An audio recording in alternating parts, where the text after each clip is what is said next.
into first place. And this man on your screen, a big part of it. RBM has a score to settle. It was Joker that knocked him out of the World Finals in 2022, back when he was on Vatra Gaming. Exactly that. Paris World Finals, of course, did send him home. And, you know, RBM does have the most experience on this kind of roster. I mean, Luffy, Killer, and Zeus, it's their first World Finals. I mean, for Zeus, it's his first LAN. Yes. I mean, can you imagine that? I mean, your first event is actually the World Finals. RBM's only played 2. Pressure. Like, we're talking about this very experienced player, but only 2 lands to RBM's name. So the opportunities over in North America sometimes to get that LAN experience can be, you know, just rough. I guess only the World Finals, really. That's the only opportunity you have to get them in. I think that's where a lot of the doubts have come in about this team, and even though we have a number 1 seed from NA versus a number 3 seed from EMEA, it's that experience at LAN in these high-pressure environments that makes us trend towards SK as favourites. I think that's fair to say. The way I see Elevate is much the way that I kind of saw Vatra Gaming in 2022. Coming into that World Finals, we had very high expectations of that squad. And it was a bit of a tough one facing what was at the time the number 2 seed in the EMEA region of Reply Totem. And you know, they could have been a team that could have gone all the way. That's kind of how I see Elevate. They could do exceptionally well in this competition, but it's all well and good, you know, when you're at home with your cup of cocoa and your PJs, playing Brawl and getting to grand finals wins and monthly finals. It's a very different story on this stage with every single person in the audience judging your every move and your opposition staring you in the eye. And there was a vote pretty heavily in favour of SK Gaming. That's you folks at home getting behind your teams if you want to be part of that. Remember, at event.brawlstars.com. Straight into the drafts here, and immediately we see the Kenji band out. We're going to Bell's Rock, by the way. It is knockout, and so RT will be snapped up awful quick. I really do like the RT pick. It's very versatile, and again, with that little bit of a little rework slightly now, can now go over the sort of lakey areas and water areas. Not going to be a factor on this map, however. But certainly for that late game approach, having that leg form can just bring a great deal of aggression and DPS damage. You have Sharpshooter. That is extremely dangerous to try and dive as well. RT kind of does it all. Especially when he was first released into the game, we couldn't believe just how versatile he was across sort of all attack ranges of the game. Not a surprise to see the Sprout here. Very important to shut a Sharpshooter like RT or Bell down by blocking off a lane with a hedge. I like the way that things are shaping up for SK Gaming. The Bell is a very safe pick on this map and certainly can encourage that kind of clustering to occur when you're under pressure, and that's where Bell can really kind of thrive. Elevate will have to separate themselves out a little bit more so now that that bronze on the field. Sprout first pick is quite a dangerous thing to do. In fact, in draft, normally it's safe for that third brawler pick, and for that same reason, it's going to give time for a counter. And hence the Mo coming in. I mean, how that brawler sort of escaped the banning phase is quite amazing to me, honestly. The Kenji was there, but the Mo is still, in my opinion, just slightly better as a brawler pick. So it would have been an ideal first pick, honestly, for SK. SK did not want to play Sprout into Tick. I think that's why we see that come up in the bans. And the Kit Cheese was something we saw a lot in North America. Late round, like Kit combined with the tank. Eventually, you're forced to play inside the gas, right? Kit can really give you that edge here. Daryl, of course. Very, very strong pick here with that rework to his super. He is an absolute menace. He's so hard to peel off you. SK need to have a solid response for this, honestly, because the Sprout is going to be very, very precarious. Once that Daryl wants to roll, that is going to be a prime target, as is the Mo. I think, honestly, SK in a bit of a spot here. They've got to have a very, very solid shutdown for this. This could be an idea to just escape into the realm, but I think that's not even going to necessarily be enough here. I think they might be under a bit of a tough spot to really find something that's going to be able to take care of both a Mo and a Daryl. Rico going to be the pick here for SK Gaming to round out their composition. Now again, when Joker came into this team at the start of the year, he was intended to bring a little bit more of that depth to the draft, to work with Pedro, coming up with those strategies, and crucially, set up Lena for success. SK Gaming put a lot of resources into making sure the Schweizer of Lena can get out there and do his job. Well, Joker said in the BSEN interview that he wants to allow Lenan to play to his strengths, to try to adapt to his needs, and there's not really a brawler that I feel does that in this comp, honestly. I mean, the Bell is definitely my favorite brawler in the SK Gaming comp, but I mean, they're going to be depending a lot on this Rico to whittle down the HP because it's a dangerous comp that they're up against. Here we go, folks. Time to kick things off for your Brawl Stars World Finals for 2024. It's Knockout and Bell's Rock where we begin. And already, this damage from Rico, definitely a little annoying. Joker able to control the middle part of the map and force RBM to the extremities here. Full map control for SK Gaming. Can they convert? Well, RBM's going to choose to roll in straight away. What a great wall there from Yoshi! And RBM just bouncing from up to down there. Now he's in a bit of a precarious position with 5,000 HP, and Joker knows it, trying to double down there. Oh dear. Getting the angle against the takedown. Lovely stuff from SK out the gates. And it's not just sharpshooters who get shut down by that hedge. Yoshi able to deny the Daryl access. And Luffy now is going to be brought down, leaving Zeus in a 1 versus 3. Probably doesn't want to let Joker build up a super, but he gets there anyway. And SK look devastating and dangerous for this next round. 3 supers across the board for SK and a hypercharge there on Yoshi. What a fantastic opening round that really was. They've got to keep it up because RBM is really quite dangerous. There's the wall there from Yoshi. Just being able to reposition himself. Get the mark there on Zeus as well. Luffy. The roll in from RBM, or Luffy rather, on that Mo pick. Gets the takedown of Lanan and makes it a 3 versus 2. He wants to get out to alive, ideally. Here comes the tar barrel from RBM to try and slow SK Gaming down. But Joker with the bouncy castle heals up, forces RBM back. Zeus has been marked this whole round and has had to play so carefully. Now just getting the pinch forwards.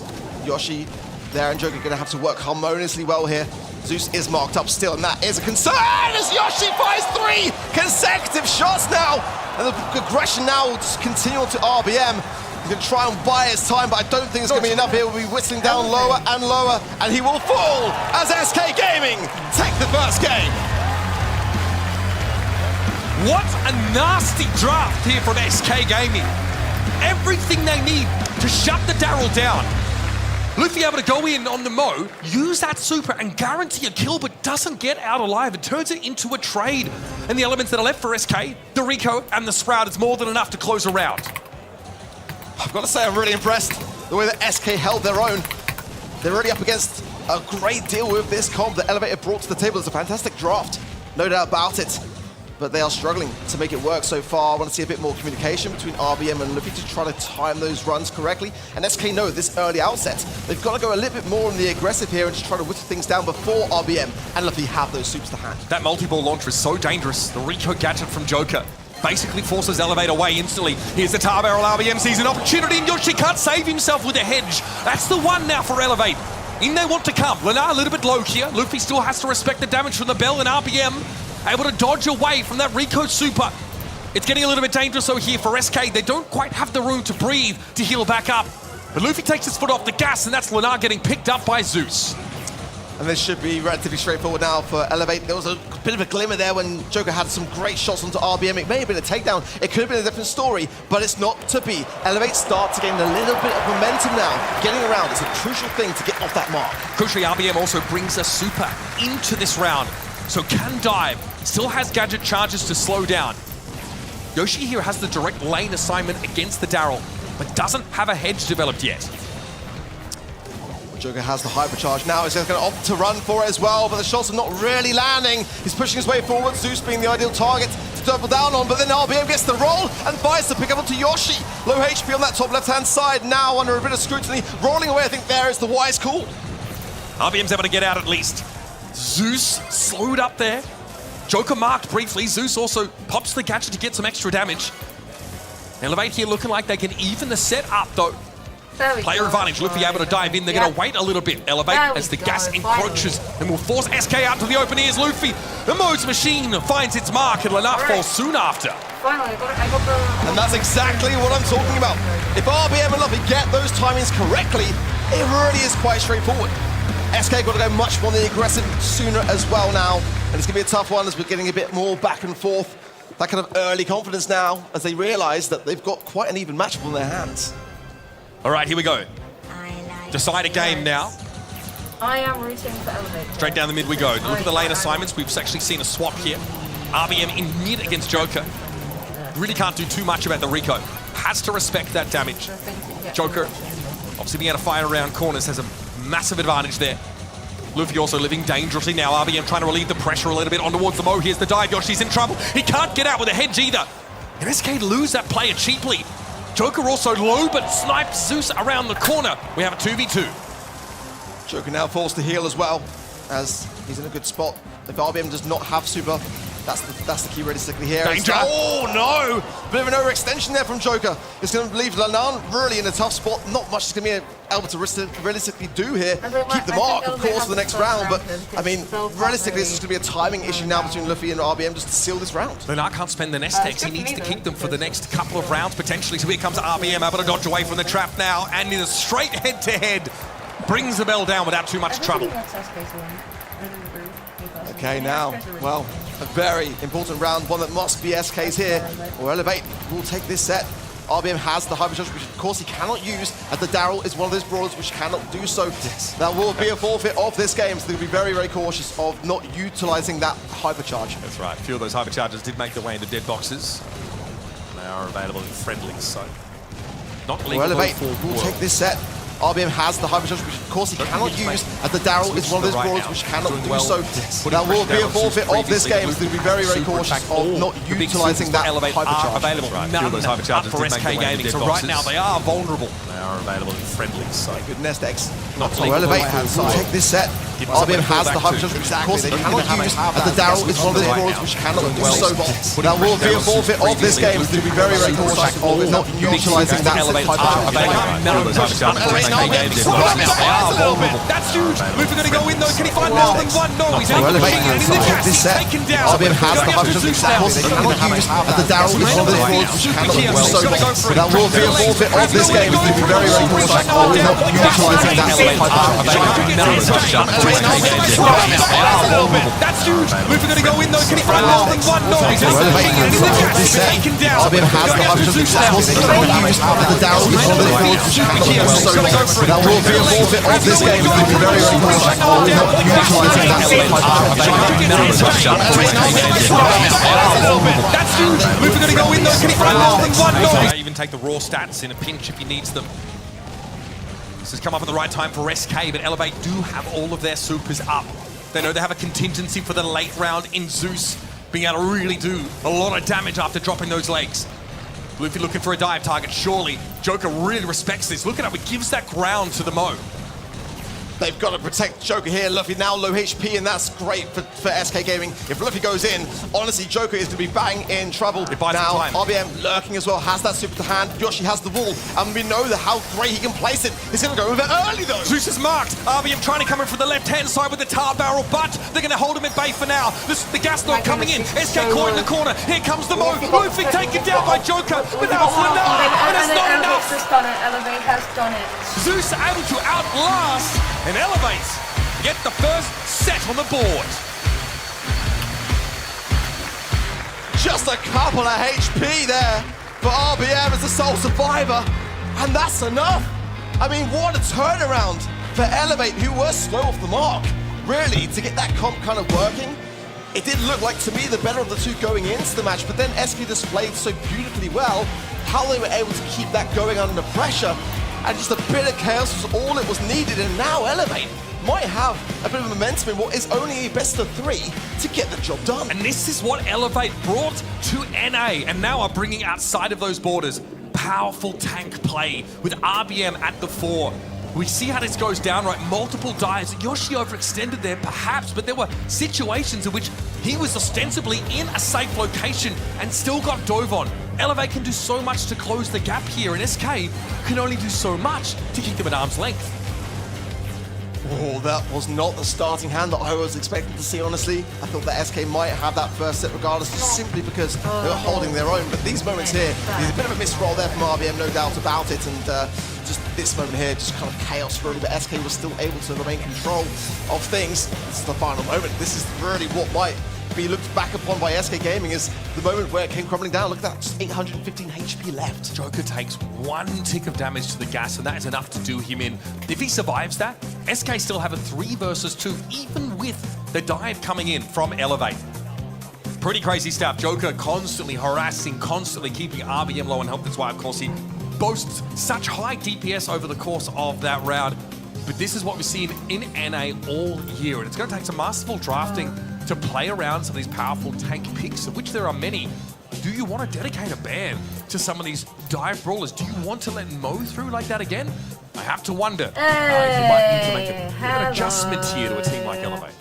I mean, you know, I wasn't a big fan of the Rico pick as that kind of really solidified, tankier counter, to be honest. But to be fair to Joker, you know, his DPS was the highest of all 6 players. So you've got to hand it to him there, but it was one of those brawlers not able to really kind of carry in those final moments, and you know, Elevate knew that. Going into Brawl Ball now as well, this is another great map for tank picks, and we've already seen, like, you know, they are the specialty of RBM. So I think SK Gaming are going to have to tread very, very cautiously here. Certainly be banning out the Mo, which they are now doing. The Clancy as well as the Surge, the Max, the Kenji, and the Nita banned by Elevate.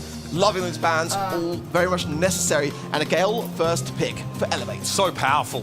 Not only, of course, is his kit just fundamentally very, very good, especially if your opponents are trying to play tanks against you, but you have the Twister, you have a Hypercharge as well that is pretty devastating if you're able to bring that to bear. This is definitely going to dictate SK Gaming's draft. Seeing a Gale pick against them now, they have to think about whether gap close is really going to be a great option for them.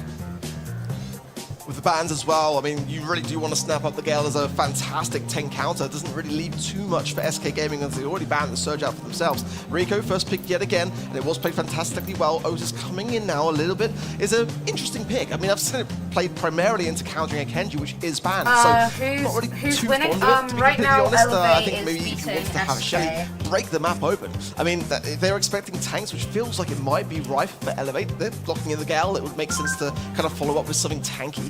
I mean, SK going with the Otis, I don't mind it. I think it's kind of slipped on a little bit, but hey. Just want to be clear as well, it is a brawler with a new hypercharge. Not legal to be used here at Worlds, that one quite yet, so you will see the ring orbiting Otis as if he has super, hyper rather, but won't be able to use it. Okay, so Buster here. Elevate do go with a pretty strong tanky core here. One that is definitely prone to win fights pretty effectively up close. I just heard from one of my instant replay, friends very powerful, right? Being able to draw someone in, hook them in like a mini gene pull, but also Otis, just that montage in terms of being able to gain control of the map by bullying your opponents out of it. Especially against like longer range brawlers, it's going to be pretty potent. Stu is the final pick there for Elevate. They obviously want to keep the bush and have a bit of uncertainty there, and obviously Joker, if he's running the vision gear, can get some value, but I kind of wonder now with the Buster now showing its face with the SK might want to break. That's kind of, might be leading, maybe not. I mean, ultimately, it would deflate somewhat of what that Rico pick is designed to kind of achieve here.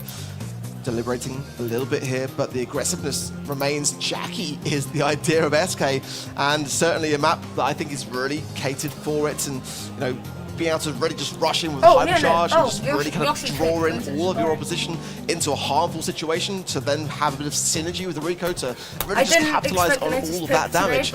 I like it. You are also exploiting the fact that Elevate have not drafted any throwers at all here on Brawl Ball. Sometimes you see one or so get mixed in here. Naturally, Gale will be able to keep Jackie back to a degree. But Jackie has her ways of getting up on you. And again, playing by the walls, both Jackie and Rico care very much about the terrain here on this map. And RBM probably going to be aware of that. May opt to try and break it open a little bit with that gadget or just go for a speed zone, something a bit more general here. And of course, Jackie is completely unperturbed by Buster. He does nothing to shut her down, really. Obviously, his montage can't stop her form of damage from connecting. This is the same concern that I have too, is like if the Jackie is going to be running into the Gale every single time, there's going to be nothing they can do about it. And for Elevate, they're going to have to be really staying on top of that particular matchup. You know, that really is going to be how they can shut this idea down. So if it's going to be Joker and Yoshi on those two brawlers, the Rico and the Otis, that's where their attention needs to be. Get rid of the Gale and then allow a Jackie to do its thing. And that's again what Joker said coming in his interview. Lenan probably going to be on that more tankier, more aggressive brawler. They've got to provide that support to allow him to pop off because there's no one finer at doing so. I want to see Lenan go crazy in this game. This is honestly a matchup with these two teams of tank player warlords, right? RBM versus Lenan, two players in their respective regions known as like the preeminent tank players. And SK, their whole philosophy is built around setting Lenan up for success regardless of what brawler that he's on. I think that, like, you know, also worth pointing out, Stu also has a hypercharge that is not legally to be used here. So that's another brawler. And if it's used, we'll see it. We'll definitely know about it, folks. That's right. So with the first set going over to Elevate, it's time for SK to make their retort. We're on to Brawl Ball. Already some good lane damage. Joker then getting some good taps on the RBM, but Lenan is lurking, finding his way forwards as well. Trying to find the pass through. Joker now too weak to really help him out. They're going to rethink things through as Zeus there on the right-hand side. Oi! A lovely wall break as well. And the bush there is burned down. Going to be quite a key crossover there if the game continues on that right-hand side lane. And not much Rico can do against that montage. Luffy really has the advantage when walking up on that Rico. And of course that Otis. Lenahir does of course have that counter crutch active, so will return some of the damage that he is dealt. But how do you stop this? Nice mute button being used there, and a great defense from Joker, stopping RBM in his tracks. Perfectly timed mute there, really, that was the difference maker. And now Joker pushing the ball back forwards. Has got the hypercharge too, and he's going to be able to use it there. Oi. Chaos now as the trickling down the DPS there and Elevate, and a nice move from Lenan, but the ball there from Yoshi. Zeus should be too low here to be able to contest against it, and it's going to trickle over the line. SK Gaming get a goal on the board. That fat splatter from Yoshi was huge. Nothing that Elevate could do to step forward. They were trapped inside their own goal. Zeus could not defend against that Otis gadget. Now Elevate want to come up again, but you've seen what this SK comp can do. Alright? He's so underrated. Joker giving some nice angles there to RBM and finds him super, but there, I love it with the slow-mo ripping it just the right time. Cancels it out, and now it's got to get this ball to safety realistically here. He might trickle down, he does. And now Elevate just going to reset themselves in this mid. They've got a better high ground position now. Just going in there with the montage to really keep the pressure on. Good mute. Might trickle down himself now to that mute as well. Joker though, all done by the blustery blow. And now Lenar knows to keep that ball in that pocket. Well, that's a classic SK Gaming strategy, folks. Corner the ball. Once you have that lead, Lenahir pressure down somewhat by Zeus. Luffy, of course, will outrange the Jackie. And then they come again, 3 versus 2. Joker with the super available now. That gets pretty dangerous as you get up closer. He's going to pop it. The hyper as well. A lot of shots around the map, but Luffy's able to avoid most of them. Lenahir just getting battered as he tries to step up, but he has a hyper charge available as well that will allow him to slow people down within the radius of that super. Oh! Brought to heal though. Luffy going to go down to Joker, but Zeus could be dangerous. And Yoshi! Oh my gosh! What? That is disgusting! What has just... That is You cannot shoot the ball incredible! when you are muted! And That SK is Gaming incredible take the first from round of Brawl Yoshi. Ball away. Oh my goodness! And with that, the arena is back on their feet. That is Beautiful, absolutely disgusting. beautiful Oh Otis play. my Not just gosh. once, but twice. The difference maker to keep SK out in front. They've got to keep that pressure on. They've got to bring back a set. has a bit of And that's delay for exactly some how you reason. bring back some team morale I to don't the know table. why. It just does. Let's see now as we go in how SK going to fare on this one. Lenan just trying to find a little bit of maneuvering ability here. Gets the ball to damage. actually not Very allow good. the shot to come through. And now Joker just keeping the pressure onto RB on the left-hand side. This should be a chance now to bring the ball forwards. Alright, come on. Lenar would have loved to have caught I Zeus kind of there. want SK to win now. Yoshi I looking feel like dangerous. SK Zeus might got brought actually down there by win. Joker. Player advantage now for SK Gaming. Lenar looking dangerous. Joker with the super. Oh. That's a bit too easy, that one. That's incredible. A little too easy for SK. I am loving the Otis play from Yoshi. And that's that Jackie really starting to take over the game. Pneumatic booster now, Lenar speeding up. What a devastating push from the Jackie. An elevator wipe from the map. Oh my Joker gosh, SK. can just walk in. Oh no! What a fumble! You can't do that on the wall stage! It was such a free goal! And a That big is missed so opportunity bad. for SK Gaming Oh now. my Some of the gosh. nerves starting to take hold. They So still have a what lead in this have game done? and 90 That seconds is left to so- play. Oh, make no mistake, that was diabolical there from Joker. Although he's eager to make amends Genuinely, by the looks what of things. just happened?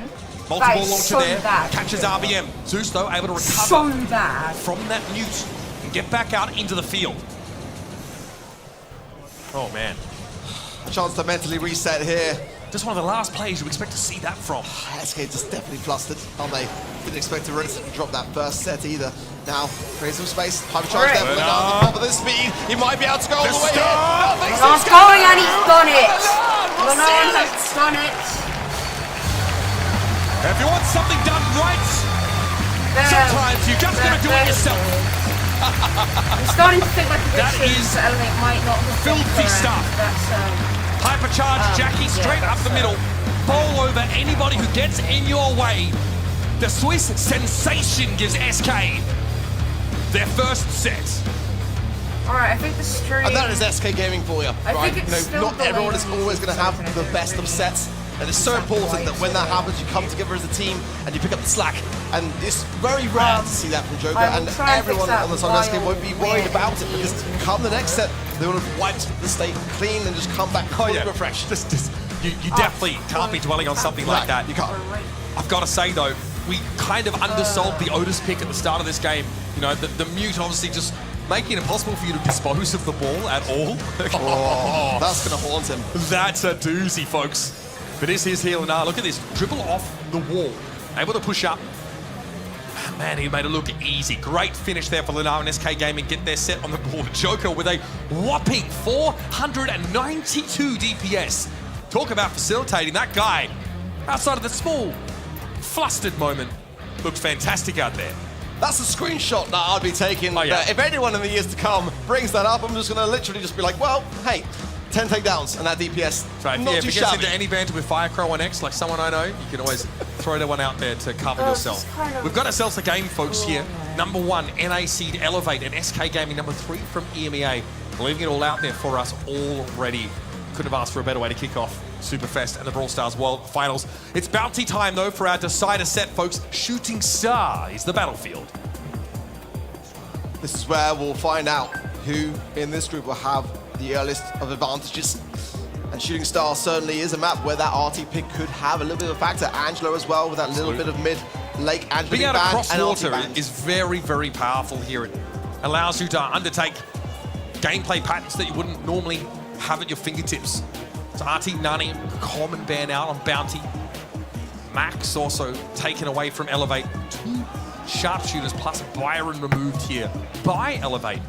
Can Byron combine with any other tank, but also his ability to turn a fight on his head is pretty scary. It's going to be Piper here for SK Gaming. In what map? I'm really loving the bans we've seen so far today, really agreeing with each and every one of them, and having 6 unique brawlers banned as well, so it'll make for some really entertaining draft too. And a Piper first pick, I mean, you know me, Uber, that's my kind of go-to, especially on a map like this, but certainly it's going to leave itself open to some controlling factors, also some potential throwers in the mix. As not a single one banned. Gus, I love the way that Gus kind of shone back into the meta now as well, and certainly the knockback with the shield, definitely a bit of a factor when combined with aggressive brawlers. Not going to be the flavor just yet of Elevate, going with the Gene, and of course Magic Hand can turn that balance, but I wonder if a third and final pick might be looming here with that Gus first pick. I mean, it definitely will be, but I'm thinking something of a tank nature potentially, right? Exactly. Or an assassin, someone who can really benefit from that Gus super, giving you that huge amount of shield, making you virtually unkillable. Kenji's open, Mo's open, those are huge brawlers here. Ay, Dios mío, that is terrifying. Spanish. SK Gaming, though, have only really shown their hand in terms of maybe wanting to put a sharpshooter on Lenar's hands. Tick here, very, very powerful on Bounty. Can really cover this map. Also, a hypercharge that is pretty hard to avoid. Tick? Okay. See what the last pick here for SK Gaming to round out the composition. Pearl here. Brawler who really benefits from a slower game, able to build up that heat. Also, when push comes to shove and, you know, you get Dove, that super is really, really strong. The Kenji to round out this composition. You called it Arc, we both felt like it would be an assassin to round things out here. Not only does Kenji have a star power that lets him shrug off the first hit he takes, a gadget that lets him heal an amount of damage he's taken recently, but he also heals whenever he does damage to an opposing brawler. It's pretty good. The ability to stay off the map and just remain invulnerable to that everything as well is ridiculous. We knew it was going to be Because something along those lines Kenji for Elevate. is just so I mean, SK hard Gaming's to answer for it was Pearl. They seem quite confident with that being Like, the Lizzie's ability already to gone sit up behind. and But I mean, the Kenji into the tick into the Piper. I mean, I am very concerned for SK Gaming. So much pressure is going to be on Lennon to be able to hold his own here. Luffy though goes down early. The long-range game, though, for Elevate doesn't look nearly as good. They do have to get this Kenji within striking distance, which is easier said than done. Joker has a super that lets him avoid. Obviously, Pearl has a super that really makes you look silly for trying to dive her at all. And Tick has last hurrah, at least with that survivability. In comes Luffy, though, does land the slash. That's the gadget use. Luffy going to heal back up now. Poppin opens up the map a little bit more, but the pressure is starting to mount. In comes Luffy. Yoshi drops the tick head. Last hurrah used there. Luffy takes it because his star power's busted. And now SK Gaming have a 3-star lead. There you go, yeah. I'm surprised, in all honesty, that SK are holding on as well as they have. It might not last. Luffy going in with a little slice there as well. Low HP now. There's a hypercharge from Yoshi that will connect and land on the map, forcing then that little bit of area control in the mid. Hypercharge as well available for Joker here, and that needs to land as RBM might try and get that magic hand to connect, jump away and evade it. But Yoshi can't say the same on that tick. Got to knock that shield off Luffy when he gets close. He has 12,000 HP with the Gust shield, plus the mitigation of that shield could be even more. 15k effective HP potentially. Luffy's getting closer. He knows he's got to go for it. 30 seconds left in the round here. Lenar has that shield from the heat, and Joker now has nowhere to go. It's going to have to be a pop. Who's going to save the Piper? Joker's in trouble now, and Luffy brings him down. Elevator's still behind by 2 stars, and Lenar is healthy. SK still have that lead. Elevate now with the blue star and the magic hand available for RBM, but he's going to be together. And there, Luffy is low HP. He will go down as soon as he lands. 9 stars for SK. There's the magic hand from RBM. Oh my gosh, SK just hang on. It's going to be Zeus or nothing. He buys some stars. The blue star is still with SK. The blue star. Wait until the final seconds. It's match point for SK Gaming.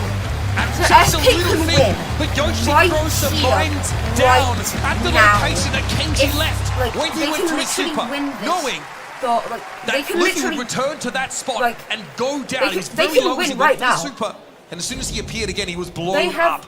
the Oh man, it is a game of inches here, Ark. ability to win right So now. much pressure. You can genuinely feel it in the arena. I'm hoping Elevate Goes can pull deadly something out quiet of the all of a bag. sudden. RBM's already dead. We've got no healing from So him. is 4 stars Luffy. for Oh him my already. god. We've barely started. How are they He's already dead first. Zeus in a bit dying? of trouble now. How is Zeus the on Piper 6? is Oh booming, my and Joker's able to take an easy God. elimination on the Gus. Now you've got to make That's something happen here. genuine. But Luffy doesn't have a Gus super to play with. This is Has ridiculous. I mean, I came charges, into I this suppose. thinking that It's Elevate dicey. would like dominate But Elevate need to get their whole slicey. group. And now I'm watching See them now get looking on the beaten left by hand side rather SK, just looking who to be fair, straight forwards, but again, very- Lenar's been so a very consistent good and team. shutting it down. But Upon the they gadget were will keep number Luffy in one the mix, in- and the they magic were hand number connects, one in and he North comes in, America. but he's got to get out. Perfect timing. maybe they and can, Elevate maybe they're survival, actually they're going to still put something out behind. back there because it's The 5 magic to 6 Buffalo right kept now, Luffy and standing. they He have did well to blue star. return to the side of his gene. So Elevate really need what they another want to do super right to now set up is that try kind and kill of kill. Zeus. They don't Zeus have has gone it. mid-way. It is relatively easy for Gene to Zeus build is super okay with his in poke the damage, but it takes a Zeus long is fighting time. hard Time now here. Elevate Right. may not have with 47 seconds on the clock. They're looking to go on the aggressive again. They can time this right now that RBM has got that super to hand. It'll be the perfect time to bring things balanced and even with 35 seconds on the clock. It's going to be tight. Hypercharge is available to everyone there on the side of SK Gaming. Here it is. Yoshi gets pulled in. No time for a response as oh well. my God, Zeus is Luffy. low, but They far tried to go in for it, but and they- it's now but going to be they had- 25 but they seconds couldn't. for SK to bring Oh, back their goodness, lead. Joker needs They to lost get it. One of Elevate them just needs to had go to get stay the kill. alive One of them now. needs to get the 1 kill star now. lead, and it's the blue star difference. If Joker's SK looking wants for a to shot, win. but has to be careful. Getting too close would be his demise. In comes Lenar. Hypercharger. Oh, they got Luffy! Luffy. They got Luffy! But Lenar gets caught out by the magic hand. Lenar He has just to stick said- with them. oh He's my able to take God! the Oh 1-1 my trade. God! That Oh keeps my God! SK SK Gaming in the won. lead. And will take his first match. I mean, Oh, baby. I That don't one mind. was I'm close. just annoyed with my predictions. What a victory for SK Gaming because Which is- Elevate started to put the honestly, pressure on. They really did. I'm agreeing with that. Great draft. So much fate was placed in that Pearl pick, and it had to suffice enough to stay on top That is in this everything group. but what I expected. Raw. Elevate really did bring a fantastic game, and it deserved to be that close. Love that comp from Elevate. Really requires you, though, to take some risks, to be hyper-aggressive. Look at these mines thrown down there just briefly by Yoshi. Magic Hand was able to catch Lenar out. This is that first round That here where Zeus was is still searching for that absolutely final elimination. insane. He needed 2. Perhaps if he goes for a target with 3 stars on them, then they just can got flip things there. completely- Lenar, though, I mean, even though he got hooked in by Gene, he had They super just up. got- He says, I I don't think you want to do this. I Hits don't that know super, what- takes the Gene down, and I'm secures a honestly 1-for-1 shocked. trade, which is exactly what SK needed to stay ahead in the game. This is that final fight. Nice hook onto the tick I here. picked Yoshi You see them because trying to I back can't away. pick Elevator Yoshi. ahead at this point. This is where it all falls apart for them. But now went crazy. I mean, you don't really want to be pulling him Oh, in no. for starters, but It's nonetheless, L. I mean, you've got to get those That goods is and what- give your team totally something what to run back with. There you can see again, 7 say. takedowns for Lenan. He was playing fantastically well so far today. I really Mortis is hope that such a bad continues ball. forwards, just keeping things, Time really to start evenly my matched Mortis for rant. SK to be able Mortis, to get the I job done. genuinely And it's not don't really like necessarily the Mortis role that he at would all. always tend to And he play. got- So and I've got to they give that gave man him a great deal of hypercharge respect skin, and a great and it's amount of so DPS along with it. genuinely Yeah, look, a bad, great at least in my responsibility on the shoulders of the I Nike. don't want. Like, I don't again, want but to, you are only like- dealing damage within these smaller windows I'm gonna as be Kenji. friends You with need this. to I get a just don't good like that engagement. Mortis. And if you get poked down And too I much just before don't like you can Mortis in general. access He's the not enemy very team, fun. it's going to be So, tough. But yeah. here, Anyway, Mortis MVP, dragged down. pretty well deserved. Again, is the player who was set up to step into the spotlight for this SK team. It requires a whole lot of resources and infrastructure around him. Joker with top DPS over every single set in that series for SK Gaming. Greatly getting the job done, making sure that Nla could be the star that he needed to.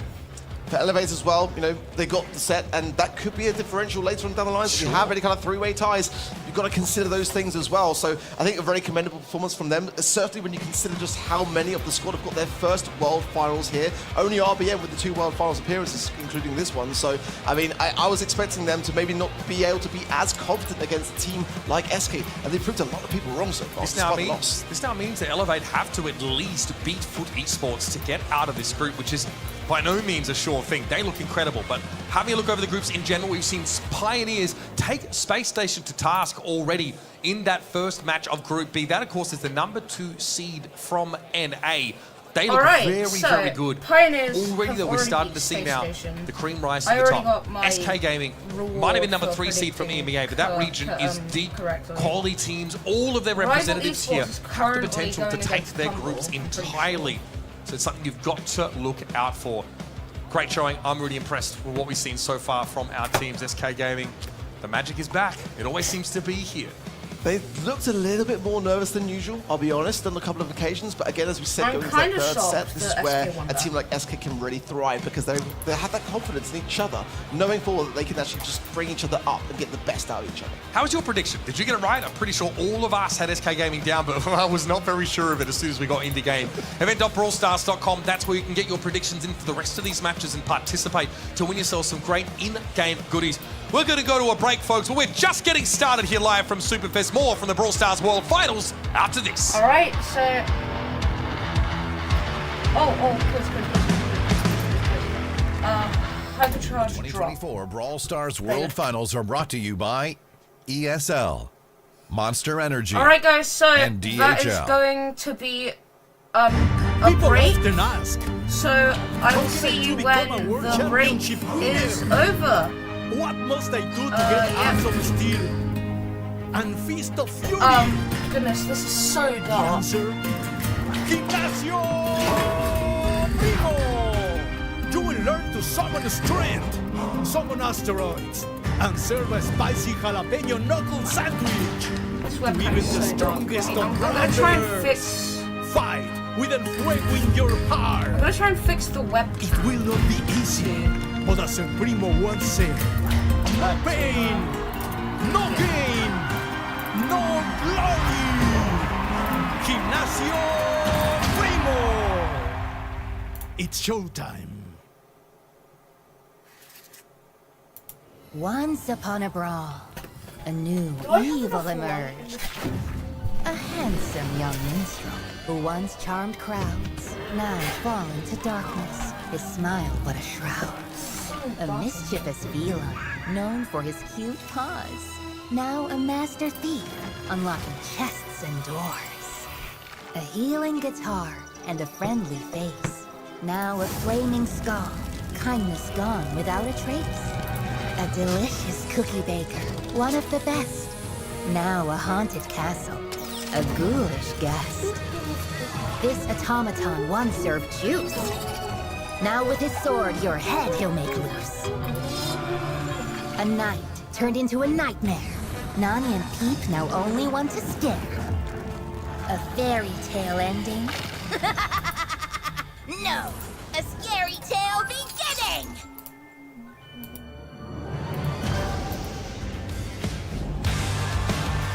There we go. That's a tiny bit low.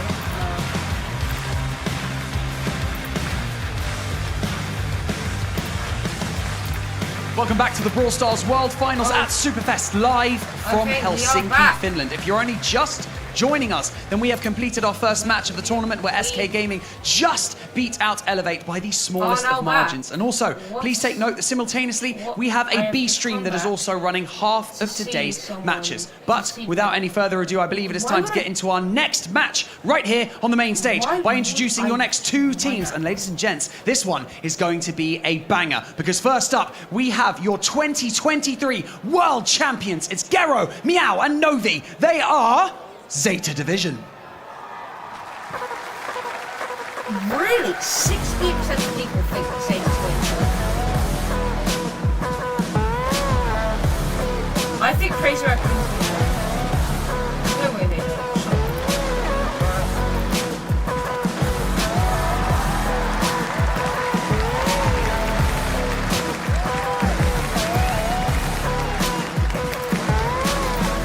And their opponents, the best team in the APAC region and arguably the world. But let's see if that's true. It's Tentai, Shitampo, and Moya. They are Crazy Raccoon. Shitampo, actually.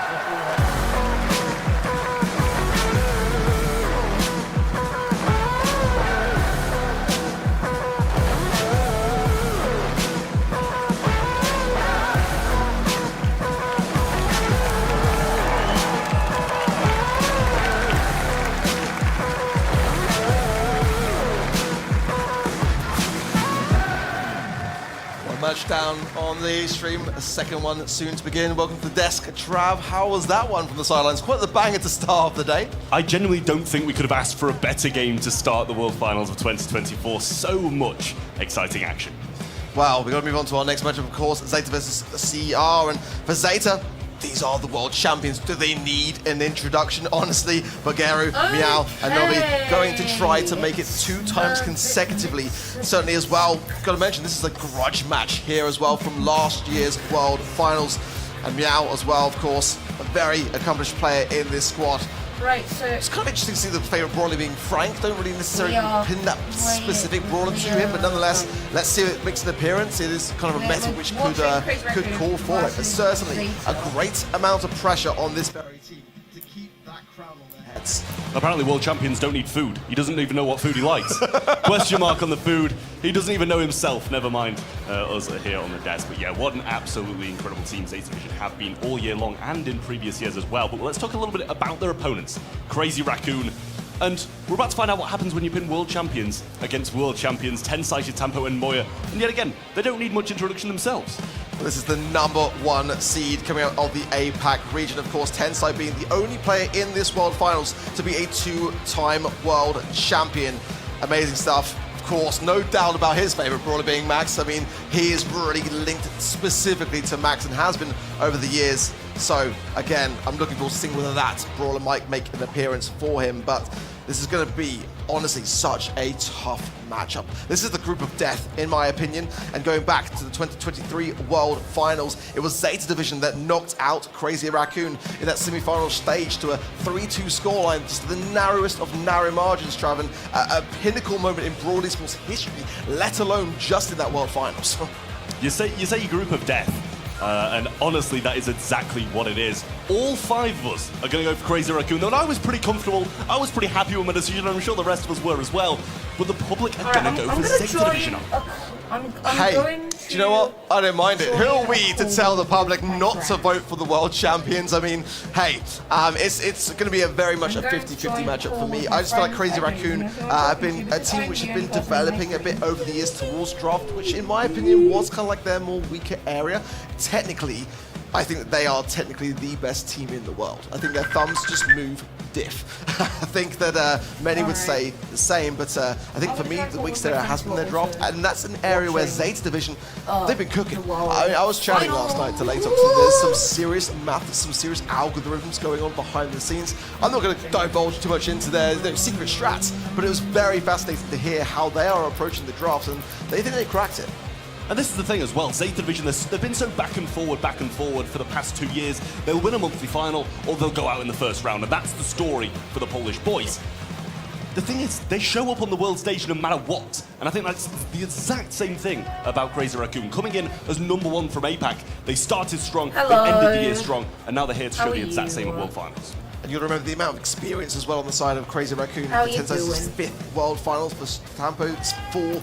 But Moya is 3rd. I mean, actually kind of surprising when you look back at Moya's career. He's always just come that little bit short, being, back in 2022 on, Zeta Division 1, not the team that won the whole thing, becoming 2nd place. It's got to feel a little bit rough, but every year making some moves towards greatness, and this could be his year.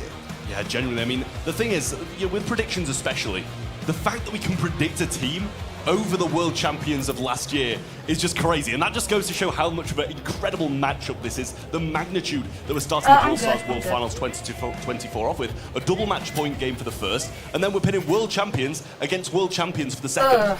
And this is a grudge match that's gone back through the test of time as well, back to 2022.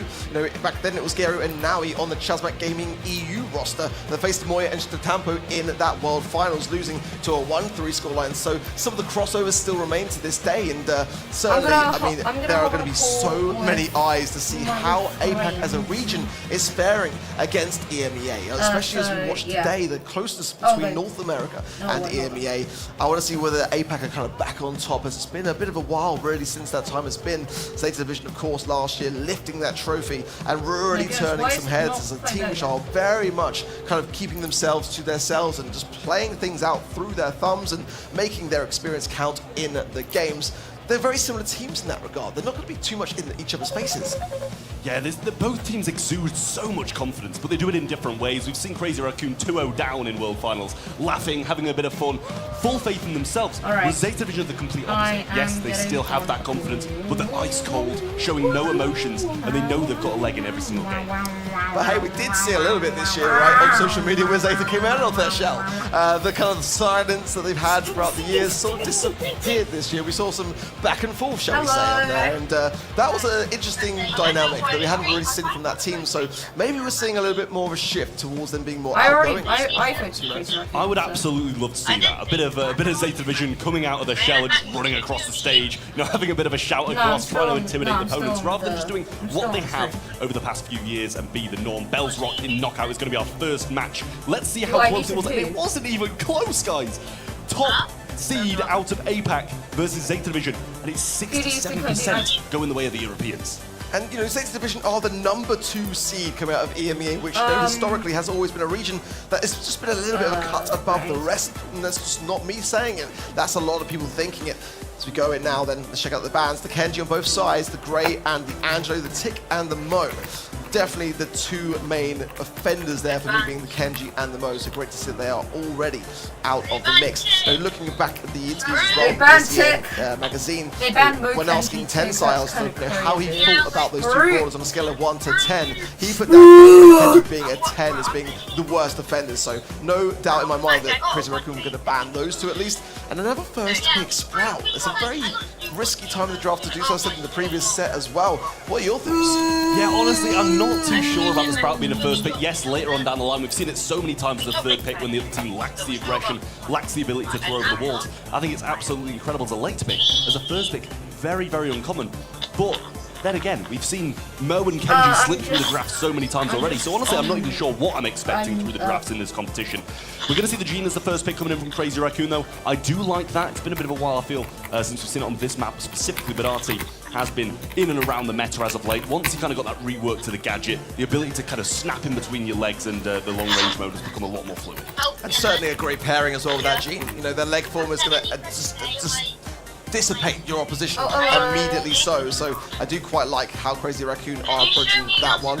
Zeta Division, a chance to respond to things. They've got the control, they haven't really got the range, and that's kind of where I'm seeing things at the moment. I wouldn't mind a Bell, but Gus is probably better in my opinion as well. Yes, Gus! As well, have the opportunity to maybe share that shield with a tankier brawler, but it's not going to do the greatest amount. The RT going to be playing more defensive if that were the case, but hey, they got to think about it. And I think Pearl's not a bad shout. Has got that range to be able to keep things at bay. Also, as we know, that overcooked ability can be devastatingly quick at taking down your opposition. Yeah, the Gus work for me, the Pearl, it's a countermeasure. Just in case they bring out some tanks that Gus and Sprout aren't going to be able to deal with themselves, they bring in the Pearl, it's got the range. Once you kind of build up that heat and get the extra damage down you can do with tanks, you can kind of pepper down opponents at range, especially with that gadget, you're going to be able to get some kills that nobody would really expect either. Pair that with a shield, get her close, and that's going to be a lot of damage raining down. We'll see what Crazy Raccoon do take for their last pick, and it's going to be Brock. And I mean, that surprises me quite a bit. It's definitely the kind of brawler which is not too flashy, let's be honest. Guys, And, I've always said it's a bit more of a kind of safe pair of hands. With the wall break, I think it's going to be quite available to then Crazy Raccoon to really open up the map, allow that Sprout to have less maneuvering ability to connect those walls around, and then that's the kind of play. They want to kind of open things up as much as possible, as that Sprout can just get so much control over the map if they're not careful. I don't mind it. Who are you kind of siding with, Comp? I think I'd say Zeta Vision. It's kind of something we've questioned all year long, is Crazy Raccoon's composition, or drafting skills, I should say. So we'll see if they're actually going to be able to make it up on the world stage and do a bit of a better job. But Zeta, with the early positioning control.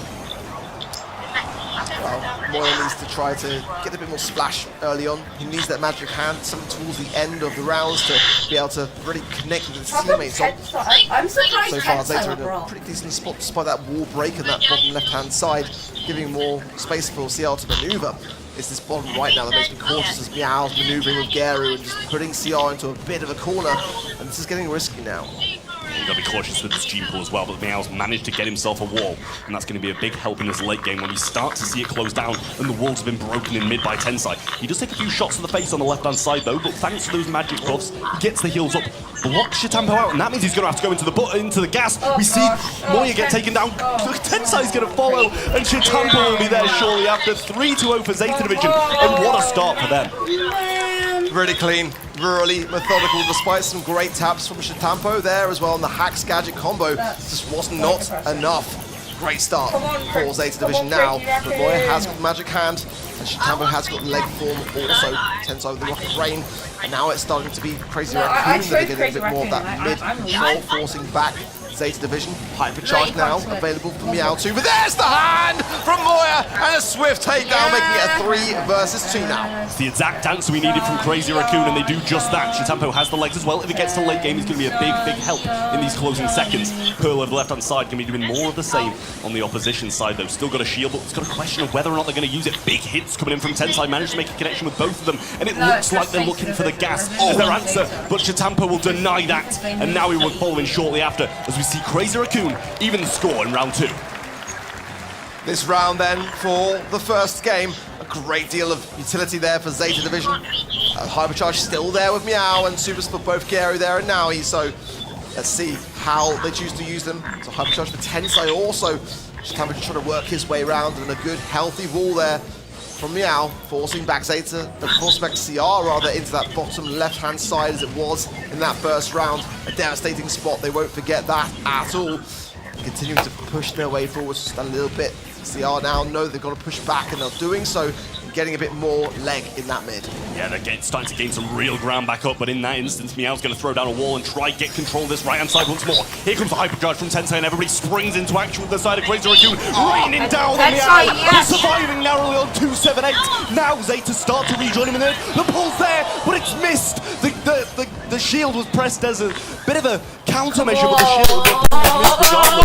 Naui, over the right-hand side, is marked up, has to be a bit cautious about how he plays this out, but now the hypercharge comes from Moya, extra speed, and there's the Vengeful Spirits as well, round the right-hand side, now he gets a dirty hit with the super, Moya goes down, Tensai all alone, can he get it done, gets one, but the gas in time, and Zeta Division take game 1. That's fine, it's fine.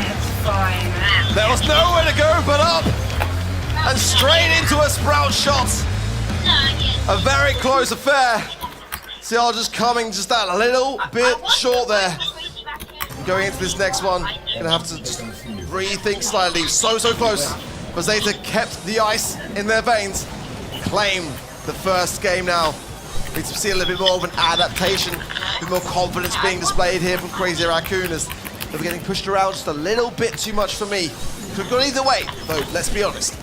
I mean, Meow just playing it so cautiously towards the end there. Did end up staying in the gas, but in the end, outlasted his opponent with a nice hit. Another one of those rocket fuel goes down. Actually tries to use it to get a kill rather than breaking down some of these Sprout walls. That's not the route I would have gone, but now chooses to pivot and go for that wall break on the bottom side where Meow is lingering. Yes! Great connection there from Tensai. And that is exactly the bit of relief that they can now grasp. All top of this low, but the pickup is there from Moya. Lovely stuff. A 3 versus 1 is not something that CR are going to take lightly. They'll be able to just keep things together, get the job done, and get that round on the board. He's a Raccoon. So Mavi's kind of revert to the default settings of just playing this one a bit more passively and allowing the Sprout to do the work in the late game and the mid game. Alright. Kind of allowing them to just have this patience at the start. Well, Moya is certainly going to want to connect with Meow in the meanwhile. It's the top of the gets the defining of Geru, making it a 3 versus 2, exactly what Crazy Raccoon wants to have going into this one. That first round in the bag. Tensai could even use the hypercharge now and just secure things. I would be the way that I would go as now that top right as well. Meow so incredibly low as a result of the hack gadget. Tensai dancing, but the support now coming from Let's go Crazy Raccoon! That's the game going the way of Crazy Raccoon. Yeah. Just what we wanted. A close match is what we were promised. And Crazy Raccoon not dropping this first set without a fight. Who is making that noise? Let's I kind can't of rethink hear. their tactics now, as I feel a slight bit of over-aggression definitely came in there, slight bit of overconfidence, and an early break from Tensei of this right-hand side, choosing not to break this kind of mid-portion of the map at the start. Makes a lot of sense. They were kind of struggling as Meow started to work his way around to the right then, and kind of that was the wall that was being a bit problematic as that lane side would start to take hold. Novi there just knows that if he can just push forwards, get that pressure on, then those wall breaks are less likely to happen. Now Meow's already got an early wall here as well. Going to place it down. That middle area going to be there as well. Not the best of coverage because Geru's there in the mid waiting to land some of those gust shots. But I think this is fine. Again, this is the position that Zeta like to place Crazy Raccoon in that back left corner. They need to start to spread out and make some space for themselves, keep their HP in check with the result of that star power from the Gene. Top position now, please. Easy shots from Meow. He left kind of a pathway through there and chose to punish the Tambo who wants to walk through it. More so low on this top side. Gero trying to pinch him now, but no shots from the Pearl. Meow versus Tensai up close, and the Sprout wins that one. Gero versus Tambo down the bottom. Now trying to get some shots on Tomoya, gets one, and the Gadget as well. 2v1 as Zeta managed to take the first round of the deciding game. Back our shield, instrumental. The decision just to keep pushing their way forwards was really the right one there for Zeta. At just the right time. He knew he was a couple of shots away from earning it, and it just came at a perfect time as Moya now with his magic hand needs to find a connection. This set will be all over. Crazy Raccoon have got to survive this one just that little bit longer on. He can just kind of pair things with Tambo and get that immediate takedown. It doesn't really matter who he tries to pull now. The Sprout comes down, will provide a little bit of coverage, but not really the best of them from Meow. But the map's so open now, he's not really got much choice. Still got Gadgets though. There's the ball. Meow gets caught. Yes, Moya. Wasted from Gero as well. Tries to catch Meow as he's been getting dragged in by Moya, but is unsuccessful in that. 2v1 to make this the decisive round. CR need to get this one in the books and ready to move on to the next. Down goes now. Gus gonna retreat into the gas, and it's the deciding round to see who takes this first set. This is it. Oh my gosh. One round for the set, and there's a hypercharge there for Tensai, one there for Meow on the other side of Zeta 2. This Sprout wall is gonna be a big one to start things off. Keep the pressure on the side of Zeta. Tampa not really using much of the leg form. Look at these two hypercharges now from Crazy Raccoon. Both Tensai and Moya staring down the barrel of Zeta, getting a much better position as a result of it. This hypercharge in the Gene though, we've seen it not pay off, especially with Pearl on the other end of the field. So that placement has got to be perfect. But already getting a good foothold in this mid on the side of Crazy Raccoon. Zeta Division is so scared regardless of these 3 supers because a Gene pull with hypercharge and a Brock with hypercharge is going to be a lot more devastating when you're trying to push up the map. Gero rotating around the right hand side, still got a shield in hand. We have the hypercharge from the Sprout, but what's that in comparison to the hypercharge from the Gene? Tampo shot this wall on the right hand side. Moya not really in range of trying to get this pull. He's going to stay and focus on the Pearl. Well, the gas will not be far away now. Time is ticking. A wall goes down, but there's a double! Oh, let's go! Crazy Raccoon! Oh, they traded! How did they now? A 2 versus 2. Tambo finding Meow there. Gero is low as well. But the shot, that second one from Tensai did find it. Everyone is so low. Who is going to be staying? Yes! Double kill for Tensai! And Crazy Raccoon Tensai will claim the first set! Tensai gets 2 and throws his hands up in the air in celebration. Zeta Division look on. The world champions of 2023 are behind in the first game of 2024. But what a back and forth affair. I mean, really and truly, could have gone either way. It was a slow start there for Crazy Raccoon, as Zeta really did keep the pressure on the earliest moments. They started to adapt. They started to learn along the way as to how to beat their opposition. I think there's wall breaks from Tensai. That Brock pick, again, not the flashiest, but certainly one that was just the right call to make in these final moments there as well. Chaotic, to say the least, but nonetheless, CR at the beginning, definitely more than nervous. That was just clutch there from Yao. I mean, a few pixels away from the gas. I think we could be going to a third and final set again on this one, honestly, because Zeta won't be taking that one lying down. Yeah, I was honestly so surprised to see those kind of closing interactions as frequently as we did. Zeta really wouldn't have been wanting to go into those late seconds with the Sprout. And how many times Meow got pulled as well? He gets pulled in, Gero wastes his super. There's so many mistakes, I feel, from Zeta Vision. As I mentioned a few times now, a lot of overconscious. Look at that shot from Tensai, that's just gorgeous. How perfect that has got to be to hit both of them there, or the game could have gone very different. That 8 takedowns there for Tensai, and I think absolutely deservedly so. Alright, DPS across the board, let's be honest, pretty evenly matched. Certainly a bit lower on the side of Nobby, but I mean, you'd expect that playing the Pearl. Your job is primarily to kind of stay there and get cooking and try to time your strike, but nonetheless, I mean, whew, what an instrumental gene pool as well at just the right time for Crazy Raccoon, because if that had been a miss, I mean, there's no doubt in my mind that that was a Zeta Division set, and I mean, what a time to get it right on the world stage when it matters most. Yeah, I will say there were so many instances where the gene made the big difference, but so many kills out of Tensai as well, being that man who's going to assist the damage when the pull comes through. And we saw it, you know, towards the end there, I started to kind of question if it was going to be a win for them, because the Pearl got the super in when pulled in. We're heading on to center stage in Brawl Ball. We've seen it once today already, and it was an explosive game. It really was. I mean, it's such a great map, honestly. Just perfect for tanks, perfect for coverage. And then the decision as to whether you want to leave that bush and keep that unpredictability. Crazy Raccoon banning the max. That's got to hurt them. It really has. A little bit of a sting to the heart there for Tensai, who we know would love to get his hands on it. Kenji's actually open here. The Mo ban, the Clancy ban, and the max for Crazy Raccoon. And the first pick of Surge is a fantastic one, honestly, for Zeta. I do love to see it. The Luban, the Nita, and the Otis from Zeta. We are seeing a little bit of an Otis rise up. Well, not one that I was particularly expecting today coming into the World Finals, but I have noticed that Otis is definitely good in certain brawlers, so I don't mind it necessarily. And there is the Kenji. I mean, it kind of had to be, honestly. I mean, again, Crazy Raccoon saying that they really value those two brawlers being the most problematic in this current meta. Makes a lot of sense. I mean, I don't even know. I mean, regardless of how many counters you throw at Kenji, he's going to be able to do something in the game regardless. And especially with Mo off the table, which they themselves accounted for. Yes, Humblebee rifle. Is definitely going to be very hard to face. With no Mo, as many tank counters as you want to bring, Kenji's going to be able to do something. I like the Surge pick, though. It's so versatile, very strong. They're going to take the Gale away from Zeta Vision as well to prevent that extra countermeasure. I wish I cut you off. I was literally going to say it. It had to be. It really did, because if they didn't do that, they were leaving themselves so open for a big problem. I mean, certainly the Surge is already a good brawler into Kenji anyway, so, I mean, I think that Zeta has still got a pretty decent opportunity here, but you've got to pair the biggest 10 counter with your Kenji, so good drafting from Crazy Raccoon. They're willing to take the risk into the Surge as well, which is definitely displaying some confidence to me here. And Zeta Division, if they want to choose a tank, they're going to choose a tank, and it's going to be a Frank again. As we saw as well, go for the players of Zeta, definitely a brawler which they're quite happy to pick up, and it's a bold one. It really is. I mean, I don't necessarily like his chances against the Gale, though. I mean, it's my boy Meow's favourite brawler. Exactly. So, you know, who knows how well he's going to... Yeah, you're kind of like, oh, okay, they've taken out tank counter.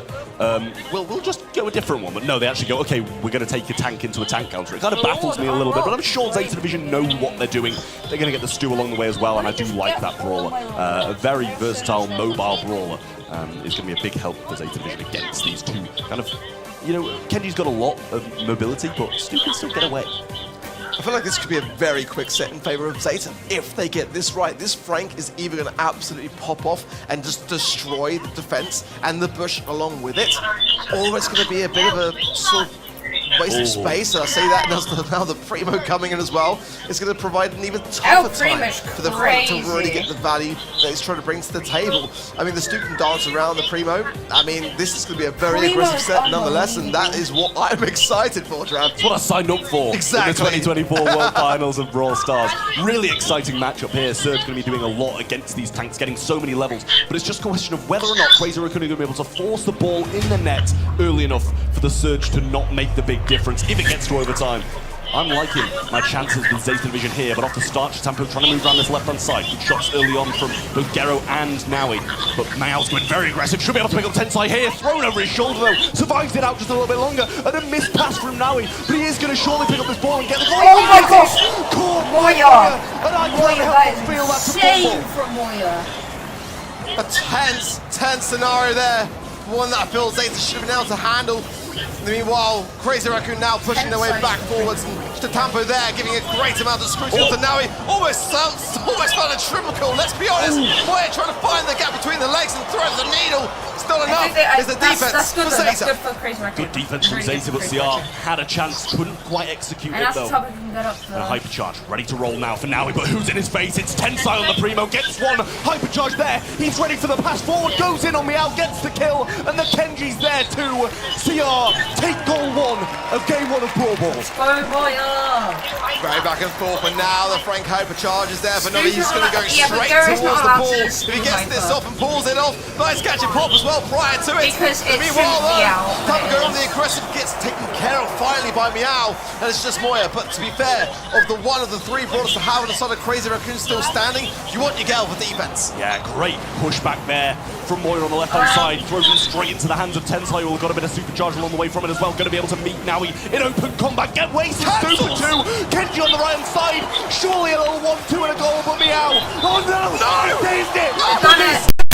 They have done Crazy it! Raccoon going to match point. They're starting I know, to make but this they've got look the first easy. one, they've got the first one, And it that's shouldn't be looking this easy against the reigning world champions. Zeta are on the ropes. They've someone got is to find an watching the answer. stream. The Frank is Hello, strong. I everyone. believe that they can still survive this set. But they've got to start making these moments count because Crazy Hello. Raccoon have just got all the momentum in their favor. Kenji going in, not going to find a lot from it as well, and the gadget was used along the way. Stu trying to make some mobility of the right-hand side work now as well. Paired up with the Frank, who's going to be in range of Tensai once more, thrown over his shoulder. Pretty much lands him directly onto Chitampo, but luckily able to survive for the side of Zeta Division. Using a super now, Moya in a top position. We're going to see the tornado They're come getting down, really but not going to be able to get a lot from it. close, Kenji actually Right. slicing and dicing, but Meow will land straight on him and get the trick. Tensai gets the super along the way here. Might want to go for the goal. That's Chooses to good. turn back and think better. Gero's just going to tickle him. Let's be honest, you've got to have Novi there in full force. Jumping in now then is Tensai cycling beautifully and staying alive most importantly as now Moya clears up the scraps. It's just Gero trying to buy some time. But in the meanwhile, he's got to get the ball clear, but he sends it straight back. Tensai wants the super here, he knows he can score if he gets it. Moya's going to miss the super, what a bait from Gero. Little bait and switch in there, but Chitampo dashing side to side, evading a few shots from Naui. Nice stuff from CR, 3v2 situation, down goes another. Just the surge remaining, and it's not enough as Tensai slides it in. 1 minute 20 away from a win. Zeta need a goal right now. Hypercharge there for Yeah, Novi, Zeta- and it should be enough time Zeta for need BTS a to goal. go. Oh my Tensai God, needs to to go sky, for jumps Tensai. over the top of it. This ball is going to be forced forwards. A great swim from Moya, just 40 HP. Zeta have got to get this ball in the goal. Oh, What they've do just they do? got, they've just scored a goal. Zeta hold on. Super available from Tensai, but All 3 right, on the come side of on, Zeta Division. They're Crazy looking for a quick goal to follow up from that one. Meow get that cleared off the line by Gero. Kenji going in, trying to slice and dice, gets one, but now he's still here to defend. Can't get a pass off. Might be a breakaway for Zeta now. They No want a chance. way, oh God. Shot's not there, and Tensai will be the Come one on, to yes, defend. yes, yes! So tense as now Crazy Raccoon What? join this for the defense. Novi's got to heal up now. So much really pivots on this Frank pick, being able to make something happen here, but Tensai is the thorn Okay, the in person that very controlling idea. the one on Moya the low, left. Chitampo on the right-hand side, low also has got to be a pitch perfect defense for Zeta here. 3 consecutive smashes, and Tensai's got to think twice. Tensai still lives though. He's got all of them there. A little knockback Yeah, available what from are Moya. they Will use the doing? hypercharge in there as well. Puts it into the hands of Tensai, who will corner the ball. Moya's Buys now a down. bit of time for some respawns, but Meow wants the ball. He's trying to find it. Jump, He gets it. jump. The knockback's there. Kenji's fighting, but the ball comes No. in. And Zeta Division live to fight another day. Alright, Crazy The Raccoon. timing with that surge Crazy was Raccoon. absolutely perfect. It was a jump then, or it was going to be a defense. Zeta finally now off the mark and starting to look like they could bring things forwards. It was looking bleak, so bleak, realistically there. As you can see, the Crazy Raccoon was starting to run away with things. It's going to be a tough one. I feel like they are struggling against this Kenji. no doubt about it. They've proved to themselves, most importantly, they do stand a chance in this set. Gero gets tossed over his shoulder, a little pass forward for Kenji, but he gets the ball. Oh, Oh, it went the wrong way! It went the wrong way! Pass into the hands of Gero. That was either the best accident I've ever Oh seen, no! or the best Oh, no, play I've ever oh, seen. Completely wrong. Oh, no, Unreal that's stuff. Sometimes all you need in the world stage is just a little bit of luck. Meow going in, but Moya has the last say. It's Gero, and the He save! finishes the super in time and denies the Oracle. An instrumental save, but now a Tensai coming in with super Oh, and the hyper Tensai! charge. This could be forced. Tensai! Meow comes in and actually makes the final save. It's down to Nami. Can he survive? Nice twist Yes! there from Moya just to Yes! ensure it. That's Crazy Raccoon. Will he Oh my close the goal? gosh, it's 1-1. goal for the win. It's. Or one Wait, goal who for is second controlling the McGree, and that will be screen? decided. Charge gets Oh my massive. My gosh, the Now Frank it hypercharge. was still nothing for Zeta, and they look to try and find another opportunity. What incredible value, but it's not enough still. As Crazy Raccoon are holding their own and really making Zeta. Refreshing. Ball on the side of Zeta. Yeah, now he's looking for super now, can break open all these walls with a single play. Oh Yet god, to be able oh to get it god, to oh Kenji. god, come on, There's the Kenji! super. Can they Yes! get it? Slide Yes! and Shitampa, who saves CR once again. Absolutely now saved it's them them. on the attack. Can they find the winner? This is unbelievable, but it is still Crazy Raccoon that are only one goal away from taking this series. A perfectly timed jump into the hands of Gero, who should be able to now dash force to get the ball. It's just Tensai, he's got Gadget now as well, and that's got to be on the minds of Zeta. Tensai goes for the ball, but actually plays it straight into their hands once more instead of it. He gets the pass. Oh my god! There It from went Zeta through Division. to Tampa. Provided to them on a plate by CR. For even the score, it's 1-1. Bro, these people have no reactions, actually. We are going all the Like, way. bro, they don't have a soul. What a pleasure to watch these two teams dance. Deservedly so, Zeta, a little bit of luck sprinkled in, but sometimes you need that to get back in the game, and it was not an easy comp to face into, not by a long shot. I was so worried for Nori, honestly, because that Frank is devastating into a Kenji. You're really struggling to land your shots, to see the plays he was able to establish in that. With that in mind, it was beautiful to watch. Yeah, what a jump coming out there, and it's unfortunate now he did manage to force the ball in the end. Zeta Division doing a great job of holding on. When we expected CR to kind of run away with it, they looked so confident. They were There was the fumble, yeah, Crazy just landing straight at the feet of Gero, and Crazy Raccoon couldn't really recover from it. Definitely weren't expecting it to be the case, to be down so quickly. That was a beautiful pass too. No, Really I'm was. pretty sure they're calling it oh my naughty. goodness, we've got to talk about Meow in that matchup. 18 kills, 521 DPS is crazy. It makes Tampo's 14 kills and 440 look actually miserable by comparison. Crazy stuff there from Zeta. And what a matchup that was, and we expected no less. We saw the comments and we're like, okay, they're doing a little something. They're going aggressive. We're going to see some great games, and that is exactly what we saw. Sweating. I'm sweating after that one. I need to wipe my head. They're sweating on the stage, we're sweating on the desk. But I mean, what a spectacle. It really, really was. I mean, we knew coming in when we saw the draft in that game, it was going to be spectacular. And both teams there just proving that to be true. A wonderful draft. We've got to give our blessings towards it and a lot of credit to it to move in to what will be the decider here. It's going to be Shooting Star as the map, Bounty, of course, as the mode, and a very important draft now. A huge decision in what I said from the beginning is the group of death, in my opinion. Will Crazy Raccoon get their revenge after they were taken down last year by this very team who went the distance to claim the crown and be declared the Brawl Stars World Champions of 2023. The bands are in, the Max, the Sprout, and the Kenji Crazy Raccoon, the Sprout, the Tick, and the Angelo for Zeta. Yeah, well, we saw the Kenji coming last time. It was kind of, it was okay. It freed up some room for the rest of his team, but didn't do the most. RT will be brought in by Moya as the first pick. It's one of the more versatile picks if they choose to bring something aggressive, and I kind of don't expect it now Kenji's out of the way. it can do both. You know, it's best of both worlds. Certainly going to have that ability to now hover over the mid Guys, as well, I which I got a really do like for RT. Makes a lot of sense when you look and consider the design of that brawler. Zeta Division, certainly a lot of ranged options here. Byron hasn't really made a play Bro, yet today in the draft. I'm really completely kind of honest. hoping I set Gus come this through here. stream up, like, Gus outside. is their first Oh, idea. God. Definitely Oh, wait, I'm very much behind. now. So, really great stuff. The Zeta starting hand already in motion. But certainly, they've got to consider the amount of range, control potential as well. If they want to go for a potential thrower along the way. Bell, Piper, that kind of thing is very much my flavour. But Byron, you know, gives us a bit of flexibility to combine with a tankier push or a Wait, they speedier picked- push along the they way as picked well. Piper? So, wouldn't mind seeing it.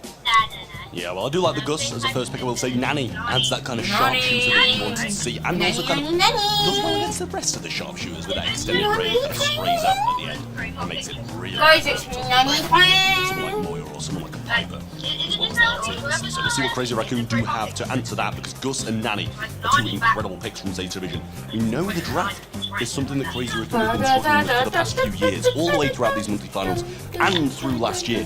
They get carried forwards by how good they are, how mechanically skilled they are at this game. But the draft does need to be a big part of it, and Junior is what they think is the answer. It's a nice pick for Zeta Division. Having a Nanny really kind of deters Crazy Raccoon away from the Piper idea. It's such a hard counter into it. So they were thinking it. They've now got to reconsider themselves. The Gene then coming through, just Why did allowing you more do hitting that? back things, and being able to make that power play with That's Magic Hand, of so course, can be a mean. huge turning point in the back and forth. Third and final pick now, coming in for Crazy Raccoon to round off this comp. Going to be going with the Grey, a brawler which Grey is first time seeing it great. today. I really quite like it.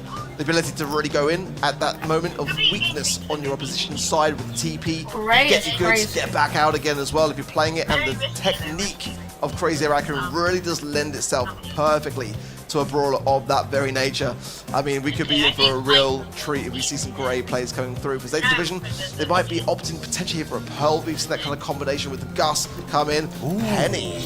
That is a Penny. bit of a controversial one. Certainly one that's coming forward a little bit more in the pro scene. But we've not been a massive fan of it here on the desk. Yeah, I mean, with that extended range, it does Penny's allow interesting, itself to be Penny's played on a map like interesting. Shooting Star. Yeah, albeit not probably the best brawler for this map. But then again, I think Grey over the other side is another one of those. You know, it's kind of, you know, it's okay on some maps, but when you need range, you don't go Grey. And when you're faced with a Nanny and a Gus who have that range, I feel like that puts you a bit of a disadvantage. I think Zeta Division might have what it takes here. Interesting Okay, here we go. stuff. Final Well, either way, round. this is where it's going to be decided. A missed walking cane there by Tenside to start things off. Big taps though from Shatamp on the right-hand side onto Novi, and there is a gadget there, the Hacks gadget, bringing Novi down so low there, forcing him back in continued aggression. Shatampo's not done yet, but Novi still stays standing. Another Hacks gadget, 108 HP. They just can't kill him. Yeah, relying on Moya to come in and get a shot in, but it never arrived. Very difficult for him there, and only one return to sender was used in that process. Meow. Getting marked up, not going to be able to find the second shot. Now that comes down. I'm not sure Shatampo can really reach that through the map, and a lot of damage. No, it's Rolling on in, Meow so low, and that mortar shot is going to be missed. Paul going to be used on the mortar there. Don't I really don't want mind to it. overextend for it, and they The do eye remain is silent. in a bit of a deficit of stars. The blue star is deciding so far. The Zeta are in their spawn and not got the best position. Yeah, I don't mind that pull. I think it opens up the map a great deal. The Peep does find a connection down in the bottom left. Tampa as well, just continuing that aggression. Salty Barrel not going to be doing too much there, but it might be something of a bit of a defensive maneuver on that top right later on down the lines. Gero having that shield, such a great thing to have on the defense. It's just the blue star so far. The Peep coming around, it's going to cycle, finds a connection onto Moya. But Moya stays standing. Zeta Division holding well under the scrutiny, it must be said. Zeta Division managing to spring back out, and there's the Kooky Popper that secures the kill. Extends the lead to 3. As Crazy Raccoon kind of look up a really big hill here in Bounty. 30 seconds on the clock. Hypercharge ready to roll. Going to be used there as well. We've got the shield available from Gus too. Shatampo going to be the target. He pivots and goes for Tensai. Extends it to 5. This is fantastic here for Zeta, who've not missed a step, but there is still time. 15 seconds now for a counter response from Crazy Raccoon. They've got to find 6 stars or get a combination with the blue. Gary pulled in, pops the shield. They're still staying and standing. A TP there from Tensai, but a pull from Moya. They find the blue. Can they get 3 stars on the right-hand side? Novi is so low, they can't secure it. And Zeta Division stays standing enough to make it A match point! Millimeters away from the win. Crazy Raccoon are now faced with a match point. Zeta Division held strong with the blue star for so much of that game, and in the closing seconds almost flipped right in front of their faces. But now only 2 minutes if they get this blue star between Zeta Division and the win. The adaptation there from Crazy Raccoon to be All tapped into taps. that left-hand side instead of the right. Walking Cane does connect from 10 side, but Meow stays standing. And Zeta do secure that blue star, and that gives them that position of power that we saw in the previous game. Already a peep coming in, working his way forward, but not going to find anything but a wall there for Zeta. A bit of a miss now, and Crazy Raccoon know it. They're going to strike now while the iron's hot. And Tampo fires Nervy. Yeah, Walking Cane missed over the left-hand side there, but a pull is available for Moya. Hopefully they don't feed him too much, but Meow might be able to get a mortar in these little kind of close-range matchups that he does have a bit of an advantage with the salty barrel in. Getting so many good hits, and Moya with a pull can really extend this lead if he hits. See now, Meow's in a bit of a tight spot on his left-hand side. Peep coming in yet again, but on that top right as well. We see that the low, but Moya missed the ball. It's a terrible time for it. He could have secured that kill if he'd been able to land it. Meanwhile, Crazy Raccoon still have the lead, but definitely a miss onto Geru. Moya should have done better. I felt like he had quite a lot of free roam ability there. Nobody was really pinching him. A couple more tiles forward and the pull would have just hit with a quick click of the auto-aim. But some good shots coming in. Might be able to cycle this one out quite quickly. Gero falls low and has to retreat. Now the mortar is available. It's an aggressive one, but Walking Cane straight through the wall. And that's a great play from CR. Definitely what you want instead of the magic hand, if you've got it to your advantage. But now Tensei has no more gadgets. Hypercharge coming in now. This is a huge peep. Potential connection. Finds Moya there. As Zeta continues to keep the pressure on now. Closing in. They are looking for their star. Tensei has the TP, but where will he go? That's the question. Shield handed over from Gero there to Mao. There, Tensei's low and falls as well. Zeta have got the lead now on the retreat. The pull there from Moya is good. That's the Tampo there for support. There is still time. Will Zeta find a pickup? Hypercharge for CR. The Tampo is low but surviving on. The peep comes in. Crazy Raccoon survive. Double match point up next as CR narrowly survive in the bottom left-hand corner. Beaten down, but don't fall. Standing strong, heading on into this last game. Who will win it, and who will take this first game in the group? Unreal, honestly. I mean, for the second match on the A stream to go the distance. I love it. A miss Walking Cane though from Tensei. I'm not loving that as much. Already Zeta getting themselves stuck into this mid, getting that blue star again for the third time running. And now running back to their spawn, marked up there. There's Novi there from that RT connection. We didn't see Moya gain that magic hand, connected most importantly. No more time for misses now. This is the final game of this series, and whoever wins it will take this in their set, get that early advantage in Group C. Both Tensei and Meow really want their supers, but aren't willing to overextend and take a risk to get them. Tampo finding some great shots, wonderful pinch over, but Tensei can't hit his shots. And the same for Meow. The ability on this left-hand side to juke is just so good. The Walking Cane's there. The salty barrel wasn't required to tank as he survives and lives to fight another day regardless. So much pressure. 1 minute remaining on the clock. Another peep coming in there for Novi. Tampo's low as well. He's going to be working his way around, gathering more damage. Tensei's knocked back into the arms there of Meow and just about survives. Good, solid connection, but Tensei kept his cool and did not TP away. And Novi there so low, the shield is keeping him alive from that Gus. And a perfect TP there from Tensei. Couldn't get the follow-up, but one takedown is all that CR need to gain the lead. Tensei being the cleanup crew makes this a one-star win. For Crazy What a pull! What a pull! And I think the Gus shield was missed in there as well. Huge waste and a big star loss for Zeta Division. 25 seconds for Zeta to claim back a ton of stars. They've got the blue, but they need 3 at least, and that'll be Tampo Moya or just Tensei all around. Peep coming in, finds it. Still 6 stars, and the blue with Crazy Raccoon. And Zeta down 1 man. Can't really go for this push. But enough time to do it. 10 seconds there. Vengeful Spirits come out. Return to sender sends it straight back to Moya. But 5 seconds. Will it be done? The pull's going to be missed. Meow surely going to fall. They do nothing but extend the lead. And Crazy Raccoon beat the world champions. Let's go! Oh my god! Back and forth all the way! The Crazy Raccoon get their revenge!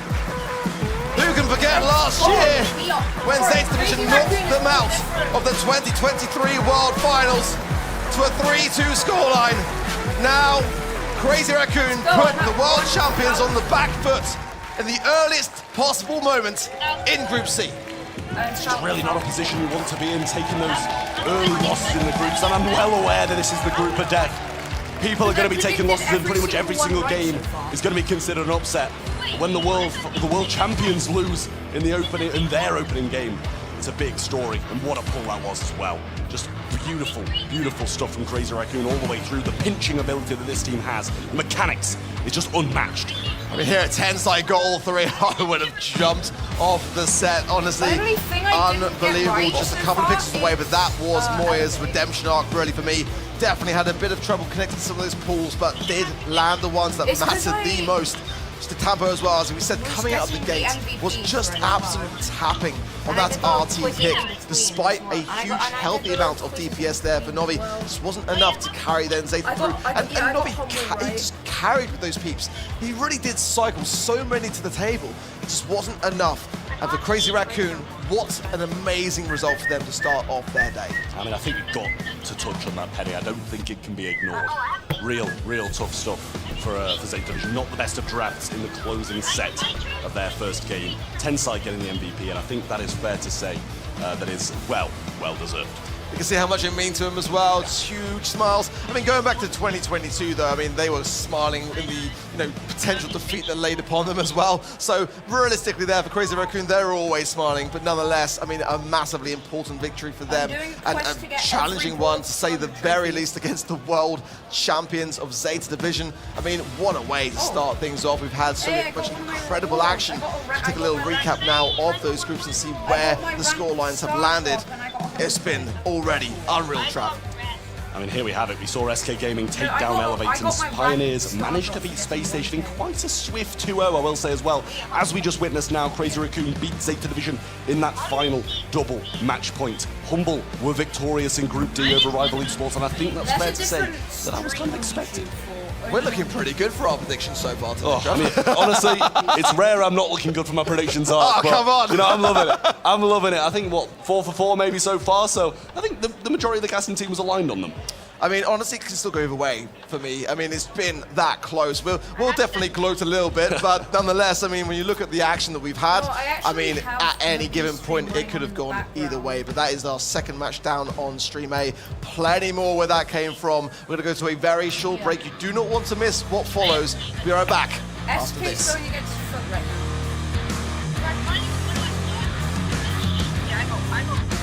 SK's fighting Foot right now. SK's fighting 2024 Brawl Stars right World now. Finals are brought to you by ESL, Oh my gosh! Monster Energy, Wait, SK started and losing. DHL. SK just started losing. If your pistol's faulty or your shotgun's jammed, Jess and Pam are always here to lend a hand. If you want to be a star, fix your winning rate. Jump in the garage, make your brawling great. For weapon repairs, upgrades, or even a hug SK from Mama Gaming Pam. SK Gaming is Wait, is that B? Yeah, I'm watching the B stream. People often ask, how can I do become a world championship winner? What must I do to get Arms of Steel and Fist of Fury? The answer, Gimnasio Primo! You will learn to summon strength, summon asteroids, and serve a spicy jalapeno knuckle sandwich to even the strongest of brawlers. Fight with a fuego in your heart. It will not be easy, but as El Primo once said, no pain, SK won the first no gain, no glory. Gimnasio Primo. It's showtime. So SK's going against Foot as we speak.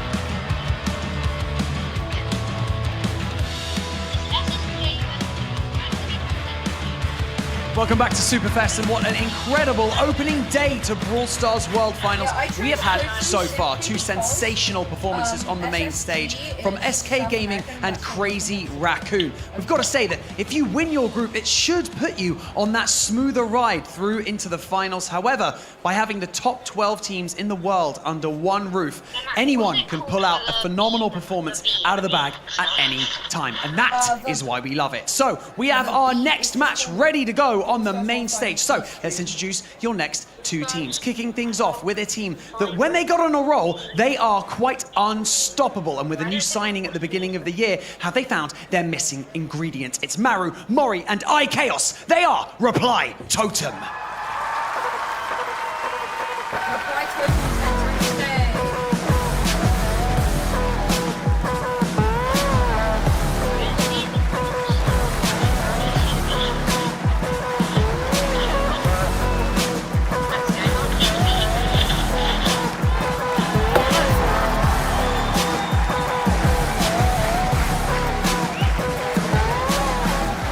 Their opponents are from South America, bringing heaps of passion to the main stage, but can they maintain their composure? It is Kyodog, Firecrow, and Adinio. They are Space Station Gaming.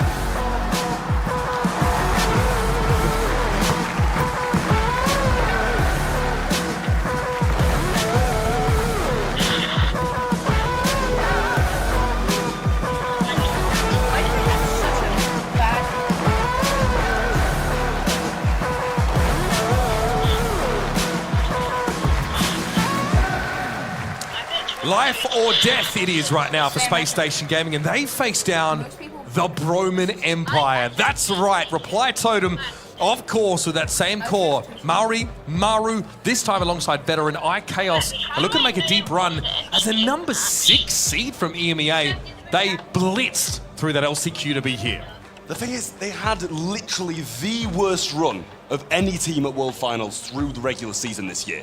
But as you said, blitzed through the last chance qualifier, and a lot of that was thanks to iChaos. Obviously, we know his favourite brawler. We know it's Rico. We know. And how incredible it is on that brawler. But generally, the amount of mechanics and team play and experience especially, that's the selling point for Totem Esports. 100%. And iChaos is definitely an individualistic, kind of player who really looks to try and take the game over. It's a tendency we've seen on all of his teams in the past, SK, you name it. Going up against Space Station Gaming, though, these guys got absolutely clapped by Pioneers. It wasn't a close series. Both sets went 2-0, but this team is stacked with experience. South America, blessed with great representatives here. Firecrow, one of the most feared players around the world. They've just not been able to show their quality yet today. And that's the thing, we knew Pioneers were going to come out swinging, or they were going to crumble under the pressure. And so far, it seems like Pioneers are the team. So much support in the background. Can't tell who it's for, but honestly, I think Reply Totem have a big fan following here today. I mean, they are loved, no doubt about it. We're in Europe, of course. These EMEA teams definitely getting fans to turn out here. And of course, Reply Totem boasts the only player to qualify for every single World Finals ever. iChaos has attended 5 of those 6 that he's qualified for. And that, again, is a team stacked with experience, because Maru, alongside him, have also played in some huge games. Reply Totem have definitely had eras of dominance, eras of being feared and respected as the top team in EMEA. They've fallen from that place. But it doesn't really matter what happened during the year, Trav. It's about when you peak, and this will be the right time for that. Exactly that, and this is the thing. Not only do they have the experience that lands, Maru and Mori especially, and yeah, we can include iChaos in this as well. They just excel at lands. Not only do they have the experience, but this is when they are at their best, and we saw that through the last chance qualifier, dominating a lot of the big teams and big names we saw in that competition. And on the Space Station side, especially Firecrow and Adinio have been together for many years, going back to that INTZ roster, right? In 2021, they made it to the semi-finals of the World Finals before losing to Na'Vi. And then in 2022, it was that Zeta Division 0 team that beat them in a 5-set banger to eventually go on and win that World Championship there. So this Space Station team, want to be clear, stacked with quality. Haven't quite shown us what they're made of today, but it's something worth looking out for. Firecrow is an individual, mechanically gifted. Really the perfect foil to someone like Chaos, right? Feared for his play on Crows, his favorite brawler, but his Piper, his Colt, a lot of those really mechanically intensive brawlers is where he's been able to shine and take over games in the past. I mean, as well, speaking on Space Station, the year that they had through the regular season, it was so far up at the start. 2 monthly final wins in a row, kind of putting foot completely in the shade at the start of the season.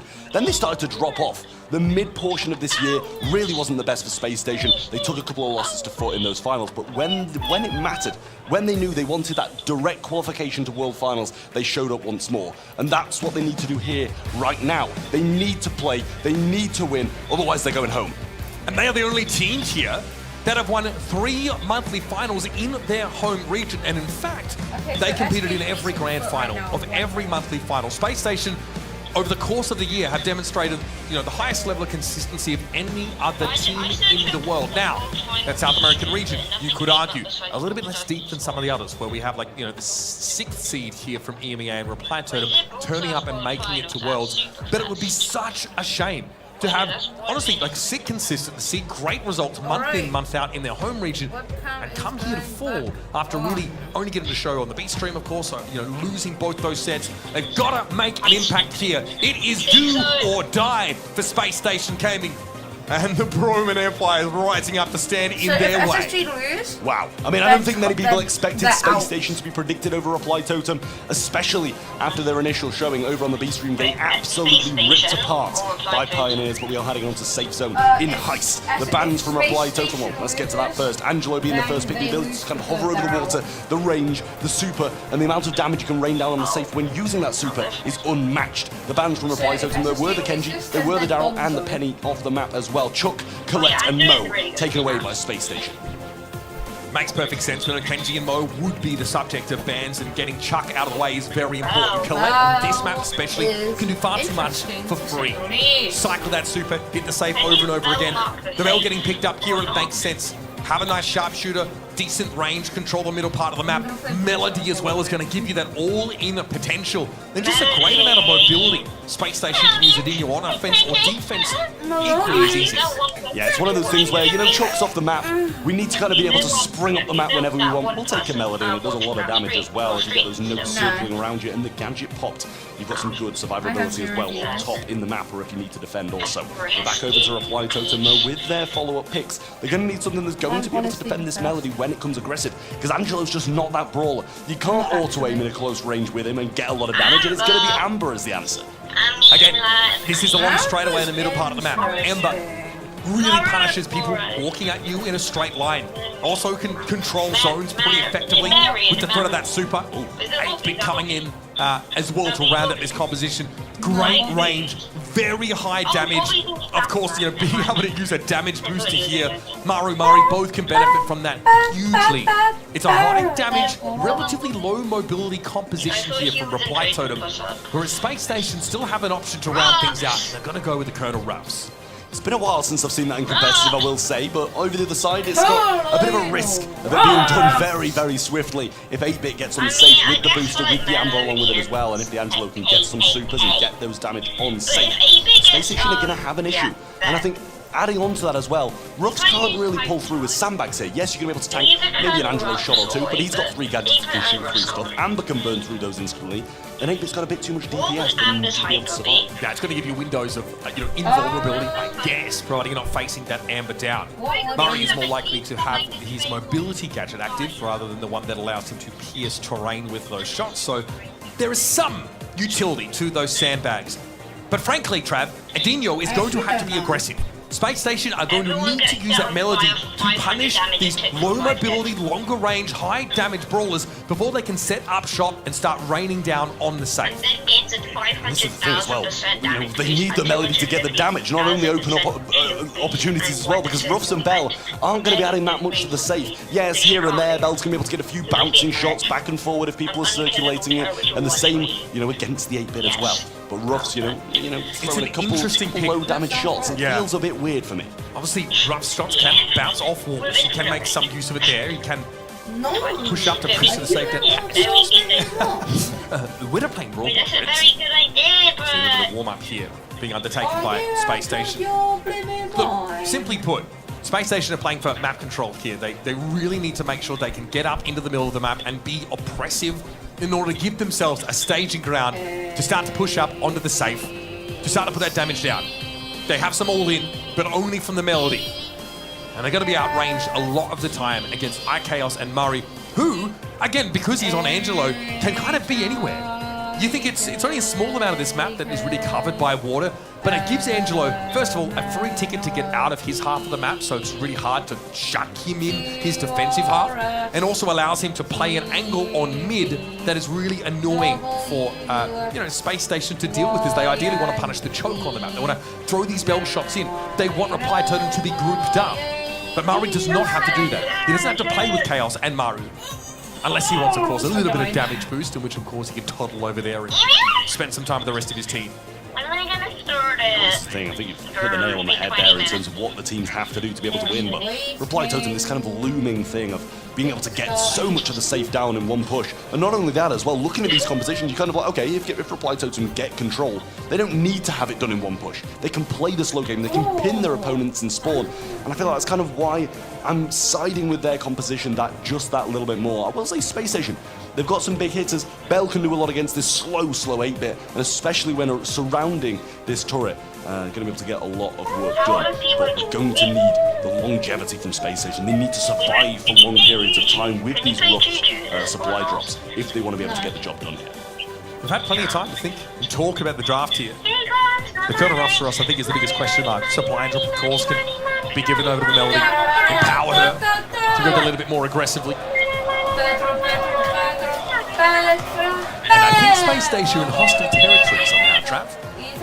A lot of Totem fans looming around the crowd today, I will say, making so much noise for the veterans of Mori, Chaos and Maru. Into the game we go. Safe Zone is going to be the entrance in the first set in this matchup between Space Station and Reply Totem. Already a shot connected for Firecrow, as evidenced by the positive feedback shield on the Bell. Couple of nice taps here, and an S-Tech set up, which is going to punish Reply Totem when they want to move forward. Dog obviously set up to be a right-side laner. Can really put pressure down this 8-bit with those bouncing shots. Now we're starting to see a little bit more of the idea, and it is the sandbags with the rough to try to set Firecrow up to be a nuisance in mid. Yeah, the power up there for Firecrow is going to be a big help. Gadget going to be using Firecrow push back. In goes Adinho, Gadget popped as well. Mori falling so low, but eventually cleaned up. But look at this damage. I haven't even been looking at it going down, and it's already at 60%. This is what we talked about, though. Space Station using this comp to control the middle part of the map. Maru, like we said, can break out of his own half, but wants to take that off angle that only Angelo can really assume here. Walked into a nest egg, but isn't punished for it. Adinho comes in yet again, and Mori is down. Oh, this Melody is a problem, Trav. A big problem for Reply Totem that they don't have an answer for. There's the nest egg on the right-hand side as well. Will slow Chaos down, but he throws some oil over the right, which is going to have some slowing properties if the Mythic Gear is in use. Goes forward, burns it down. Kydok should fall, and he does. But in Adinho goes, he gets one, but can't find any damage this time. Hypercharge used by Firecrow has his power up in hand as well, dealing so much damage to both the Safe and Maru. Maru is marked. He can't do anything about it. The Bell Super is a homing ability with that hypercharge active. So now it's dangerous here to be Angelo in general. Kydog finally taken down by Maru, who's had a tough time trying to navigate this lane and constantly has to run into Adinho. Maru helps out, but he was exposed. He was marked as well, so it's a one-shot kill there for Firecrow. And still Reply Totem have not put a scratch on the SSG safe. But 45% can be taken off this Space Station safe with one push from Mori. Has that super now, going to be able to place it on the right-hand side here, out of harm's way, and try and burn down some damage. But Adinho still has a gadget in hand. He's going to trade out and take a lot of the wind out of Reply Totem sails. Firecrow so low in this defensive position, and still the first signs of damage start to come down for Reply Totem, but nowhere near enough so far. Murray, though, is in a dangerous spot. Very hard to dig out of that position. Murray able to pop the super and get some extra help now. We're down to 10 seconds left in the round. Space Station at 82 still, but they've lost Firecrow. Adinho barely clinging on, and here comes Maru. Here comes the pressure from Reply Totem. Oh, they've done it! They've done it! Yeah! Give them an inch, and they'll take a mile. One push is all it takes for Reply Totem. 2 minutes of pain, but 30 seconds of success, and they take the first game against Space Station. Oh man, they had to batten those hatches for so much of the round. Takes so much patience to just deal with that punishment. Come back and pay it back with interest. Totem are going to look looking for a much better start. Regardless of the win, they did not look comfortable in that first game of Safe Zone. Maru, assuming his position over his left-hand side, going to try to keep the range and not feed the Melody Super as early as last time. And this time for Totem, much better positioning and an early kill as well. Maru as well doesn't have his jump gadget. He is using the wall penetration ability. Adinio's going to chase him down. Maru knew his goose was cooked there. Chaos under a lot of pressure as well. 1v3. Gadget won't help him much there. He's trying to preempt the dive from Adinio, who just respects that Amber gadget damage and backs it up. Yeah, Kydok almost brought down after picking up that supply drop as well. Adinio going forwards, but uses that last shred of super. You get 3, and only 1 remain for him, but a bit of burn down damage comes in as well from Maru. Gets that as well, and Chaos's positioning is flawless. The same thing happening to Space Station as last game, but this time much earlier. This is exactly what Reply Totem were looking for. And I've got to hand it to Maru. He is not allowing Adinio to bully him on this left side anymore. Maru plays from inside the super, gets healed up, and of course can threaten Adinio with huge amounts of burst damage. Adinio wants to come forward now, but as you mentioned, Gadget's going to be important for Melody to get in there, and she needs 3 music notes to have that shielding.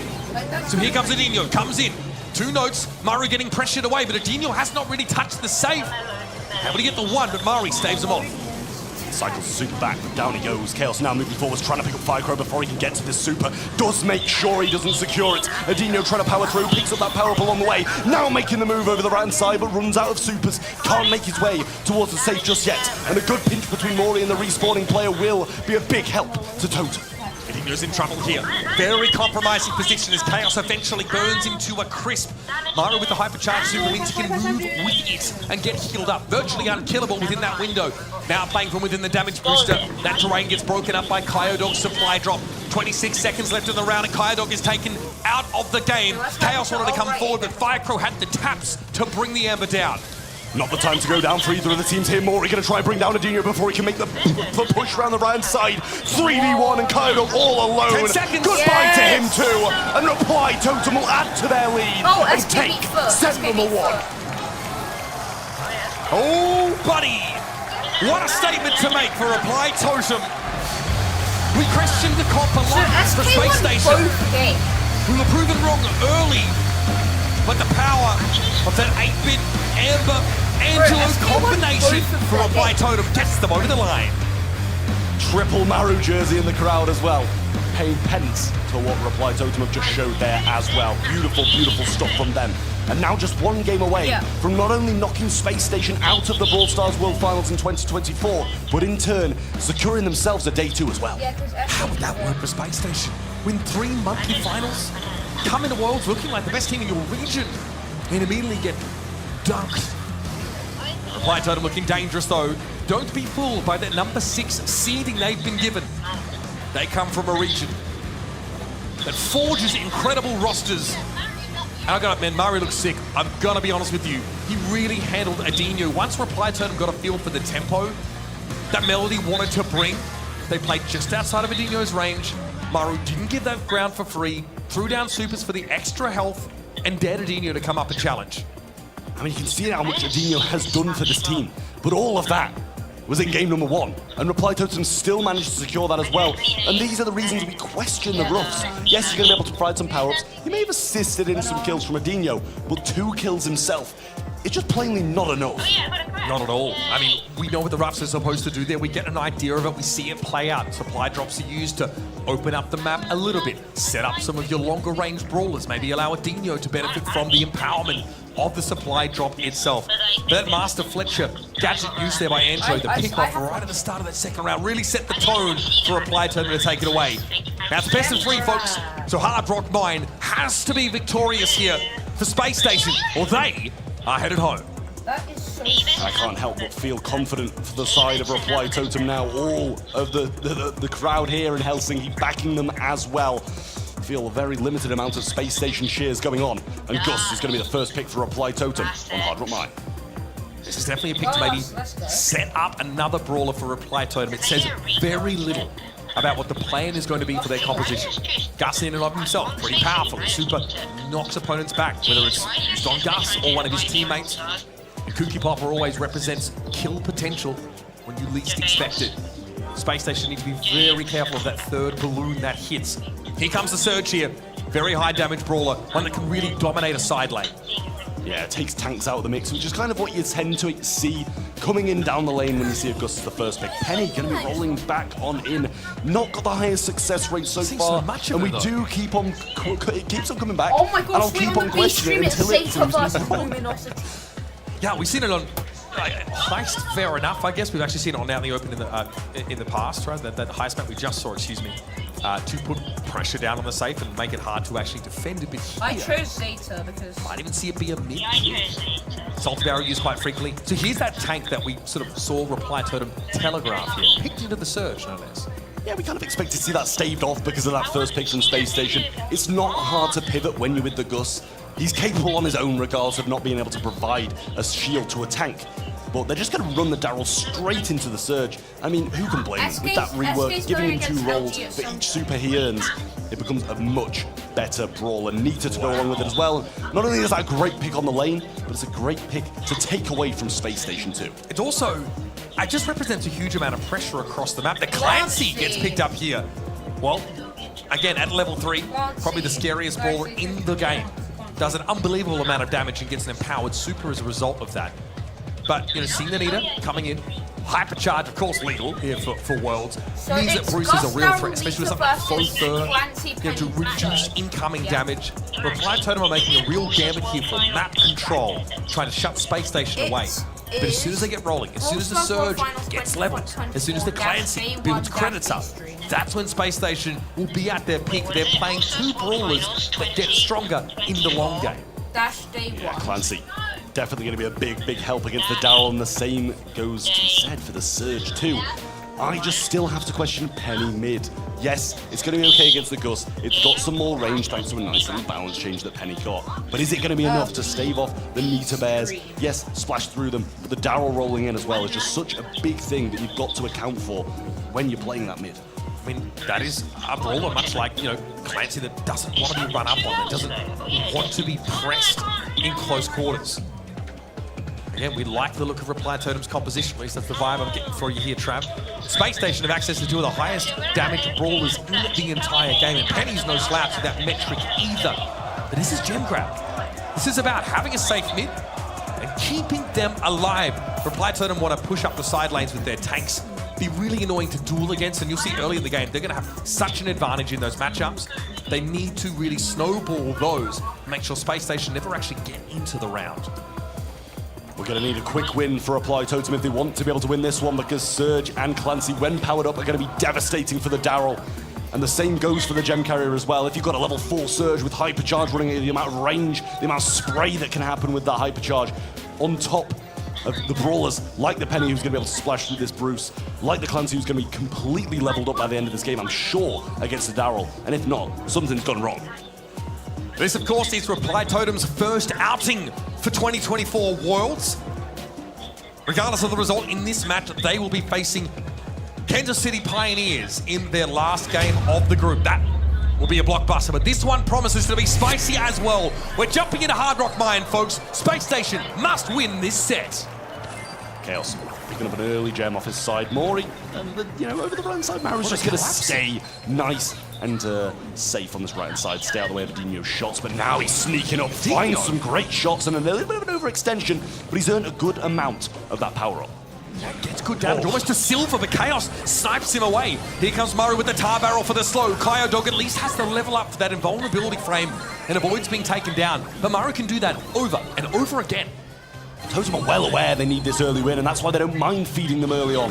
Kyo Dog getting some great shots in, wonderful stuff in the back lines here, thanks to that Gus shield as well. Penny finds a couple of connections, but Maru will go straight for him, grabs 2, and that's already 7. It's so hard to deal with this Reply Totem comp. Maori both just taking up residence inside SSG's bushes. Maru walks away with the potential for, what, 14,000 health from that Gus shield. Has picked up a couple of gems, doesn't want to give them away too cheaply. So Mari now will be the prime aggressor here for Reply Totem, but if they just play the slow game, pick up the gems that only spawn on their side of the map, they'll have a countdown. Pennytor is there, Maru chooses to go a different route, in he goes, 5 damage. Crow falls down, 1 from the middle, start it, and Totem dominance continues. And what do you say about that? This is what we said. Reply Totem are going to look to win in the early stages of the game. Totem has Kyodog 5 is gems. still level 2. I'm pretty sure Adinho is still level 2 as well. They need to both Totem be level 1. 3 to have any impact here. And that was a pretty anemic showing from the South American squad. Reply Totem got this so far on lock. No sign of a space station in Hard Rock Mine, and it's do or die. Lose this game and they go home. Reply Totem will go forward into day 2 as well. Big game for both these teams. Dylan, I think you might. Oh, it's massive. Reply Totem would love a win here, which would mean that they go through pretty much either way. Did you choose Totem or SSG? Yeah, that penny damage can be oppressive. Chaos bears the brunt of it and allows Firecrow to start. Space Station off a 3-gem lead. Well, already doing better. They've picked up more gems than they had in the entirety of the previous game. Reply Totem pinching down now on Adinho, tries to get a bit of a look in. Gadget going to be used and not find any connection. Slight waste there. He just needs these levels, but Maru has the roll on this right side, goes into the tar barrel. Adinho going to be caught in it as well, slowed down and killed. Mortar already, but Maru's just going to go for that. Say goodbye to that. Okay. Short-lived. Nice turret, bro. Notice there, Adinho tries to use his gadget to get extra credits built up, but he's not ready for Maru, who's now starting to flex on him a little bit. Showing off the mechanics behind the boxes.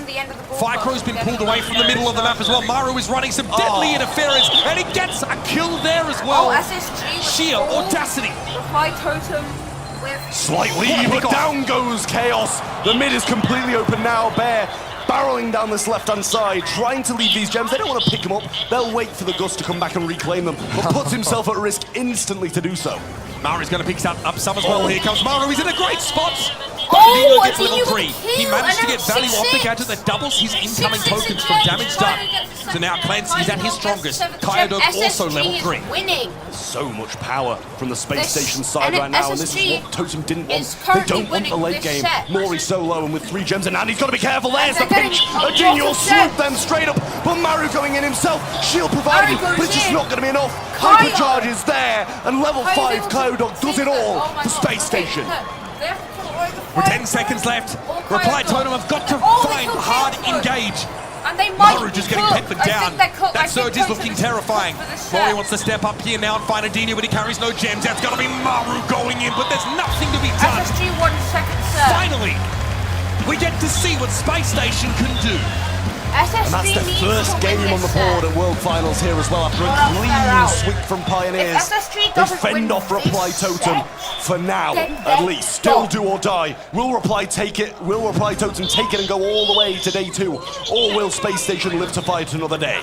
There is so much stress Yeah, for keep an eye on SSG right now. Adinho. They He doesn't mind lose dying early this if it means he map, gets then those they're credits gone. built up. With the use of the gadget, he'll throw it out when he thinks he's going to get into a fight. He can just dump all of his ammo into one of these tanks. Firecrow in the mid portion of the map. Maru catches Kyodog out, but he Good does get a super. level 2. Nice super up there from Kyodog. Uses another one, but wastes level 3. Thought he was going to be able to do it, but if anything, a slight misroll from Maru keeps him alive. Yeah, it's funny. I think Maru maybe wasn't looking to line it up that way, so Kyodog back to level 2. No, so Adinho, you can his star power gives him max half out a level in the terms of 1K. credits. That's why he hasn't. So he's only really hit 1 shot so Yeah. far. Maru does not want to give him free damage at all. Kyodog, fair enough. Shrugs off that, goes up to level 3 now. Looking a little bit more dangerous here through the map as he clips Chaos.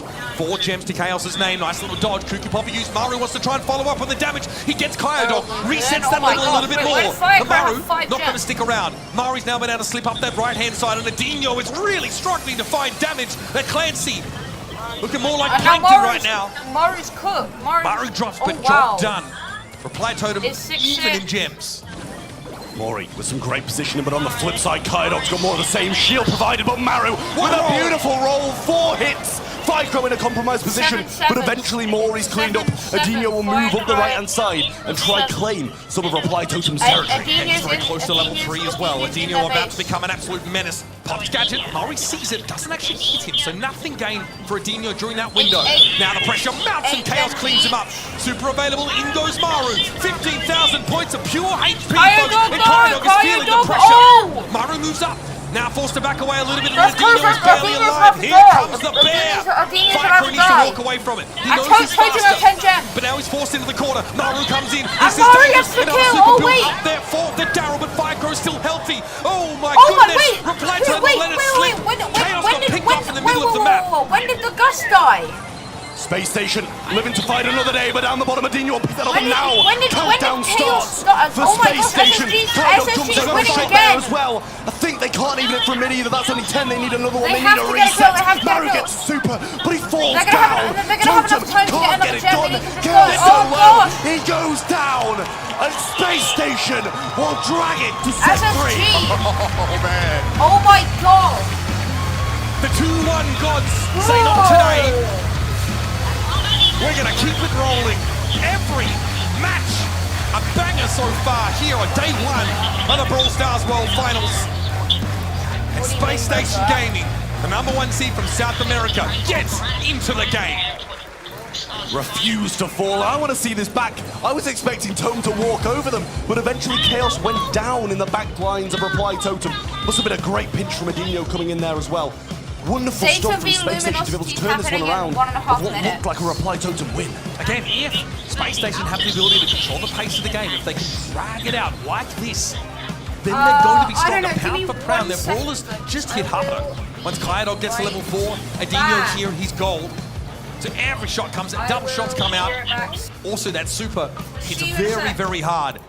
Kaido at 298 DPS over the course of the set. Devastating stuff, finding 8 kills. That surge continues to prove lethal to these tank-heavy compositions. 10 kills for Maru is absolutely huge, and especially on a losing side as well. 10 kills on a losing side is not something you expect to see from a tank, and how many times he went in, got the kills, but eventually it doesn't matter.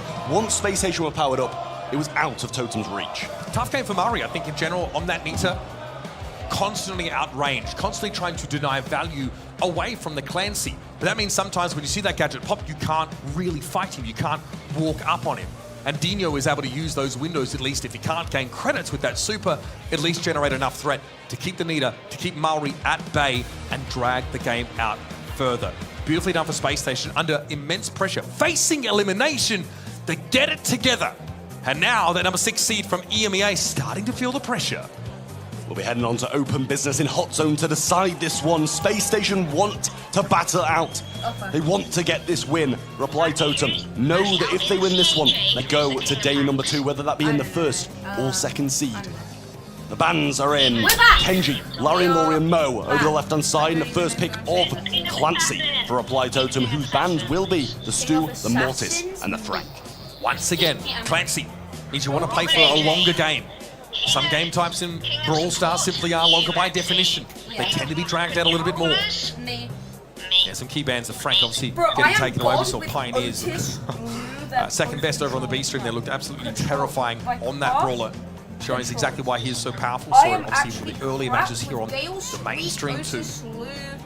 Mo, Kenji, Larry, and Laurie. You're going to get a lot of fans over the course of this tournament. Surge the answer here from Space Station. Another brawler who only gets stronger as time passes. Well, on to the second pick for Space Station now. It's kind of, they've split what brawls Space Station in the last one. They're both probably going to get powered up by the end of a Hot Zone game, which just lasts for such a long period of time when you're fighting over one zone like this map will be.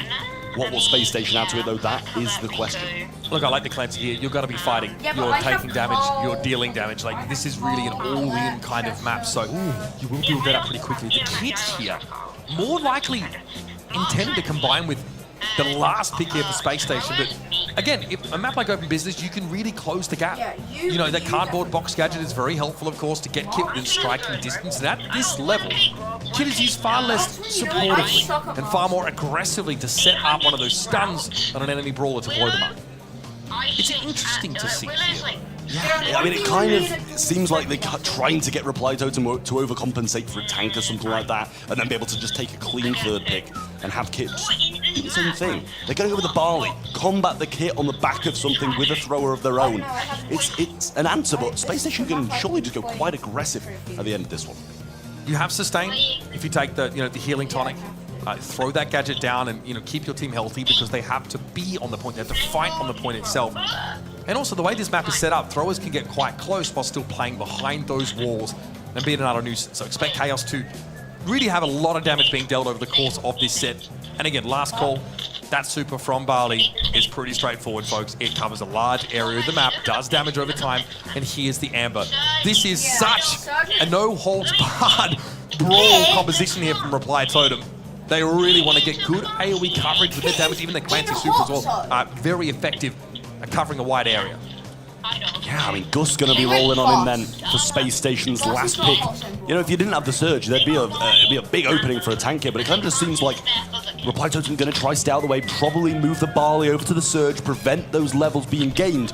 And even when Surge goes down, those levels are going to be reset. But if he can get Clancy all the way up, even death doesn't stop him from being powerful. Homie does not get reset, and it just becomes terrifying. He is probably the strongest brawler in the game because his super does 26% extra damage when he's at level 3, which is huge, on top of a range increase from level 2. Let's see how this plays out now. Mari again wants to throw down that oil just to get higher reload speeds. Healing Tonic being used here by Totem. Mari though under big pressure earlier. Dino gets in his face.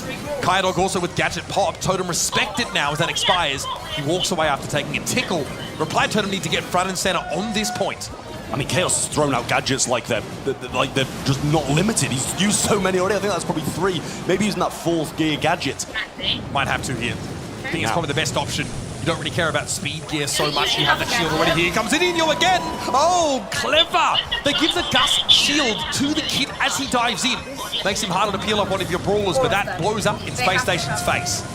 Yeah, a lot of control for the side of Reply Totem now, and with this composition, it should be locked down. Barley going to be moving over to Kyodog Chili, who still remains level 1, regardless of all of what we've just seen.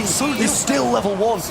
Shield going to be provided to him as well, and he gets some heals along the way. Jump goes in from Edinho, nice enough cycle it out, and gets another one as well. Reply Totem with just 1 brawler remaining, pushed all the way back to spawn. Maru would like to be level 3 by now. He's getting close, in fairness. Yeah, and then the second one. Space Station now can make up some of the deficit they just suffered. Maru wants to move forward here. Right, Chaos needs to land these shots, and if you overextend, Kit is going to hit you with that super. And honestly, without that extra player, Reply Totem look much weaker. They need Clancy to be in these fights for long periods of time.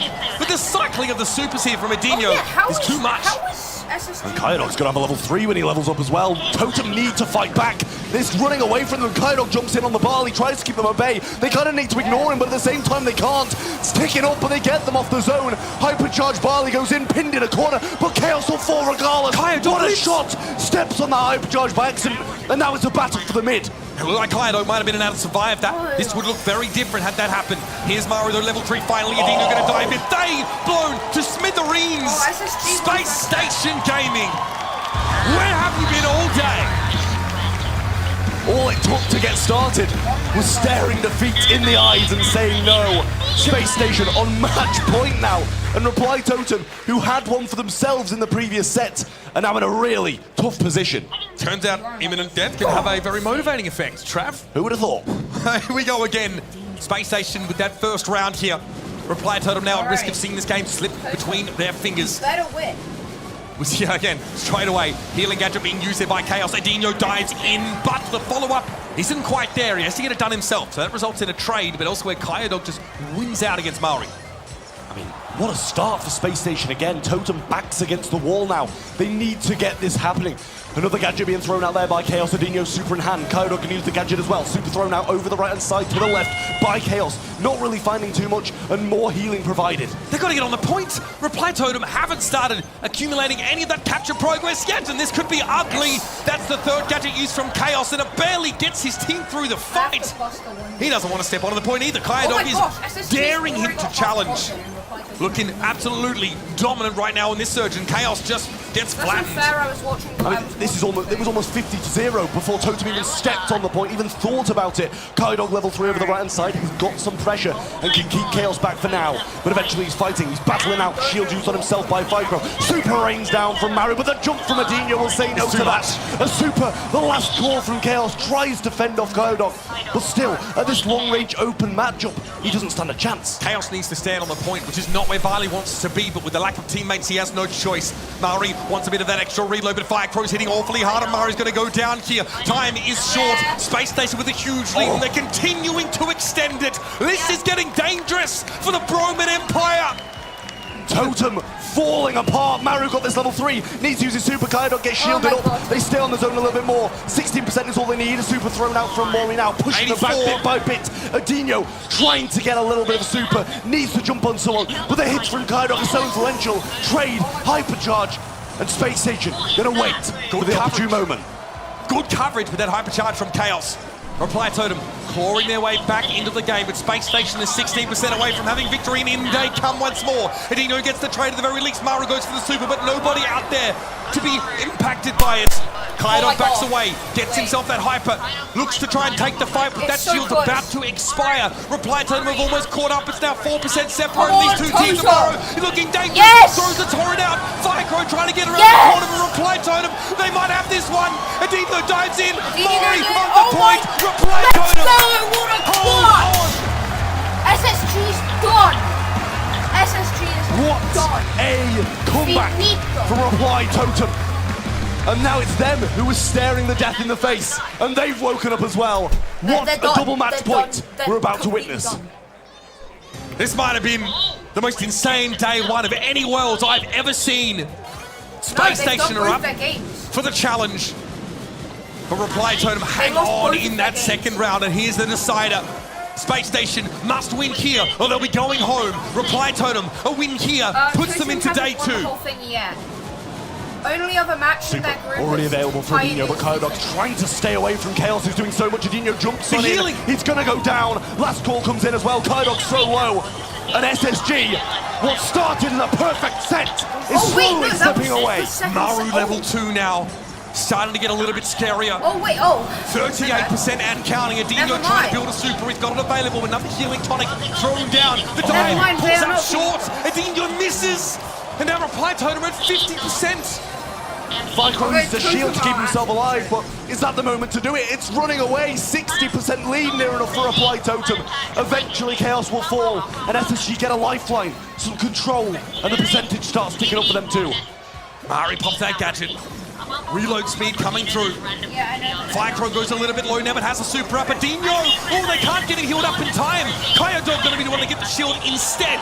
And Chaos steps up. Hypercharge activated there. Kyodog unable to get any extra percentage, and here come the cavalry for Reply. Back in the mid, 30% standing between them and day 2 of the World Finals. Firecrow takes a few shots to face, and now level 3. Devastating big super for them now. Adinho goes in, might be able to get Mori here, not enough DPS. Kaidok, the last one alive. Can he keep SSG in this? He can't stand him, that's for sure. Chaos able to pick him up there with that super. Firecrow comes in, gives himself the shield, but he can't stand on the point. He can't contest. Adinho tries, he might. Space Station. They're actually done blasting off again. And the Empire holds strong.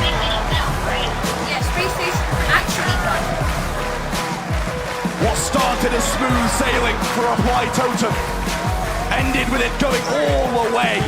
Eventually, they managed to be victorious and send Space Station packing. They've got themselves to day 2 of the World Finals. What seed will they be going in is now the question. Tell you what, they really needed that wake-up call. Reply Totem, that first round, they were barely in it. But what a way to come back into this game. They understood they had to play around that kid super, that dive in. Too much for them to deal with.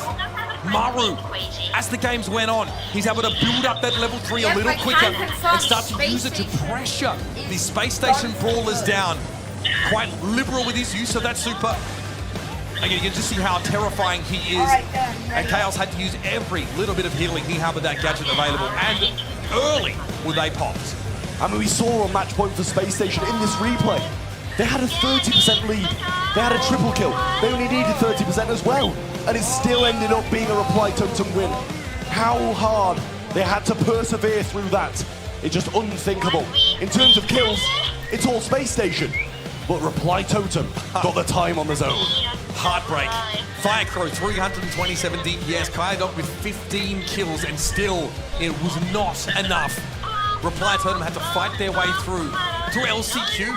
And honestly, there were doubts about them even there. Coming into this group, we knew that South America had sent some powerful, powerful delegates. But now, regardless of the result of Reply Totem versus Pioneers, they will make it to day 2. Seeding, of course, though, is a big difference maker. You take the top seed in your group, you play the second seed from that other group. And iChaos comes out as your MVP. Had a real tough job. As that Barley on Hot Zone, it comes out on top. Reply Totem setting themselves up for some big success here. They've got to beat Pioneers to top this group, and that is going to be one heck of a matchup. But Space Station, we do sadly have to say goodbye to them. They might have got absolutely decimated by Pioneers, but here against Reply Totem, some would argue they might have deserved to win. We've seen this, we've seen it in the Worlds in the past. These quality teams come out and unfortunately just stumble. It's really about how quickly you can get your motor running, how quickly you can get started. So that now leaves Group B with Pioneers and Reply Totem both having a win to their name. Obviously, Group A, in the meantime, SK Gaming were able to downfoot Esports and will be advancing from that group in first place. They've really shown us some great games. Rival Esports on Humble, we saw how that one went. Humble over on the V-Stream able to get them, but some insane moments from that game. And well, if you missed Crazy Raccoon versus Zeta Division, I recommend you go back and check it. Every game I feel like we've had here in the main arena has gone to all 3 sets. It's never been closer. We have the very best teams all around the world giving it their all for our viewing pleasure. And if you're viewing, hopefully it's over at event.brawlstars.com, because that's where you can earn yourself some great in-game loot, including, by the way, a hypercharge if you can get that far down the reward track for voting and answering trivia questions throughout the day. So make sure you keep your eyes peeled. We're there. The B-Stream is going to be there as well. And we'll be back after the break. Take a deep breath. We're going to see more of the very best Brawl in the world played out for you right here.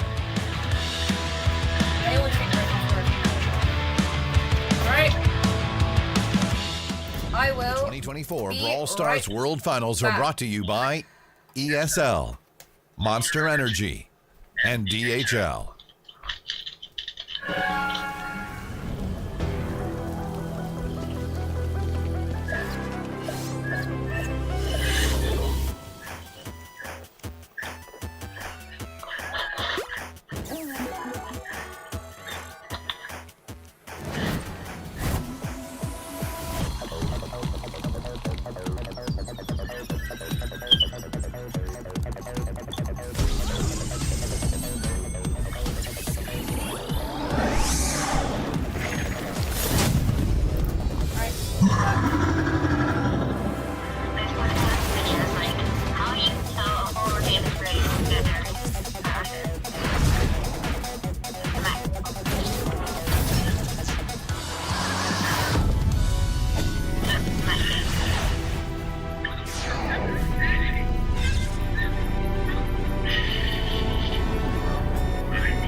Huge response, but a miss on the super. No connection this time round. Everything is back to normal. But they don't know how much we sacrifice to keep it that way. Some things never change. Well, maybe they do. Wow, so many people chose Humble. So many people chose Humble to win. I chose A collision of regional playstyles, team comps, and insane individual plays. That is what Brawl Stars Esports is all about. Welcome back to an explosive day here at Superfest, and there is still plenty more to come. Mainly our next match. Our first team to step out onto the main stage qualified via the Last Chance qualifier. And that means that they knocked out many of the top contenders getting to this stage of the competition. Please welcome to the main stage, Gugu, Mebius, and Ope. They are Eternal Fire.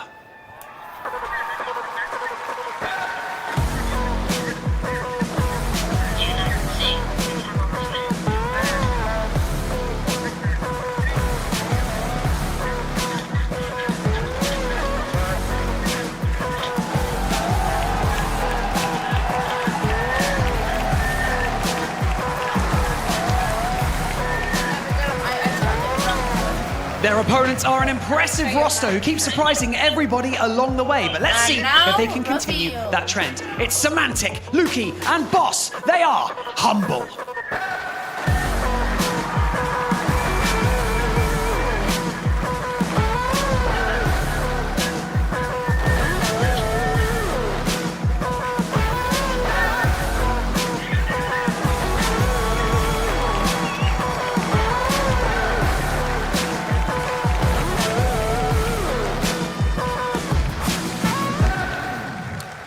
Well, folks, Group D is about to get real. Eternal Fire make their way to the stage for their first game of this group stage. I'm Mitch Leslie here, joined by Kenny. Mate, great to have you here. This is a banger. It's an inter-regional clash already.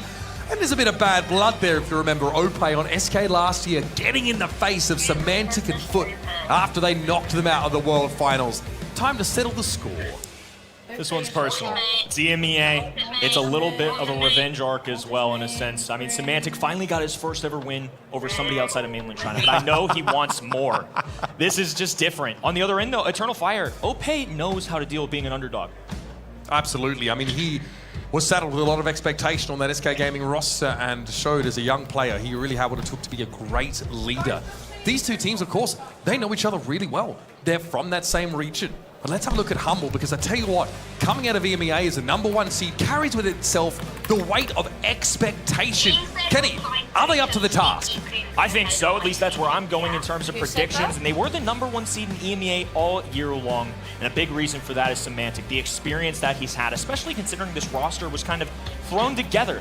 I know they didn't expect to play with each other this year. This was kind of some leftover players who couldn't quite find their home, but they've certainly made something of it this year. Yeah, Semantic was, saying towards the end of last year, like, I'm trying to find a team that I really feel like can make a deep run here.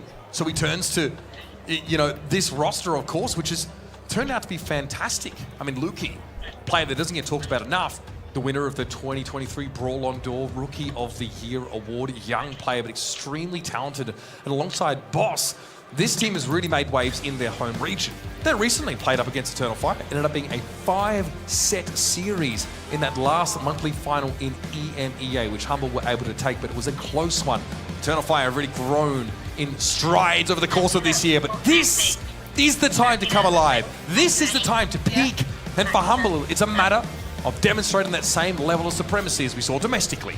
Eternal Fire playing their first one of this group. Humble on the B stream earlier narrowly caught a victory. It came down to the wire, which is something I don't think a lot of people, including myself, expected.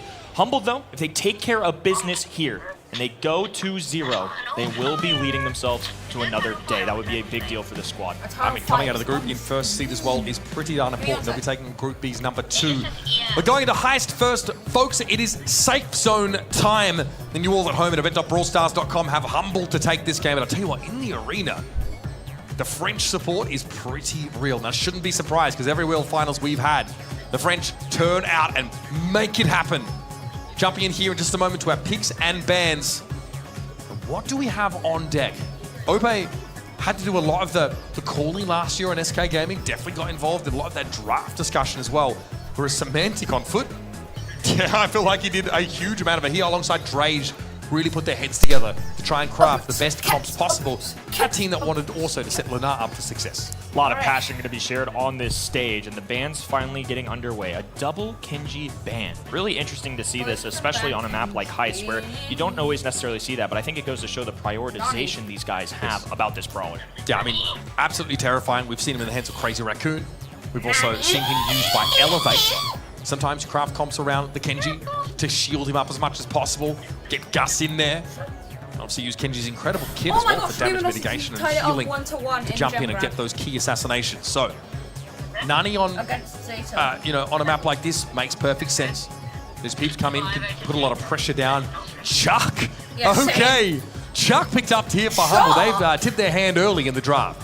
The old train conductor, and to your point, if you pick this early, you gotta watch out. There are certainly counter opportunities in a draft setting when you go this early. I'm curious if they pair one of those typical counters and just take it away. Bell gonna be the selection here. Stability, long-range brawler. This is a brawler that they also were interested in earlier today in their other match. And she offers you great map control. If you can set up, get forward, and put those nest eggs down, anytime a defender steps up, it's likely curtains for them if they get slowed down. You can basically auto-aim them at that point and knock them out.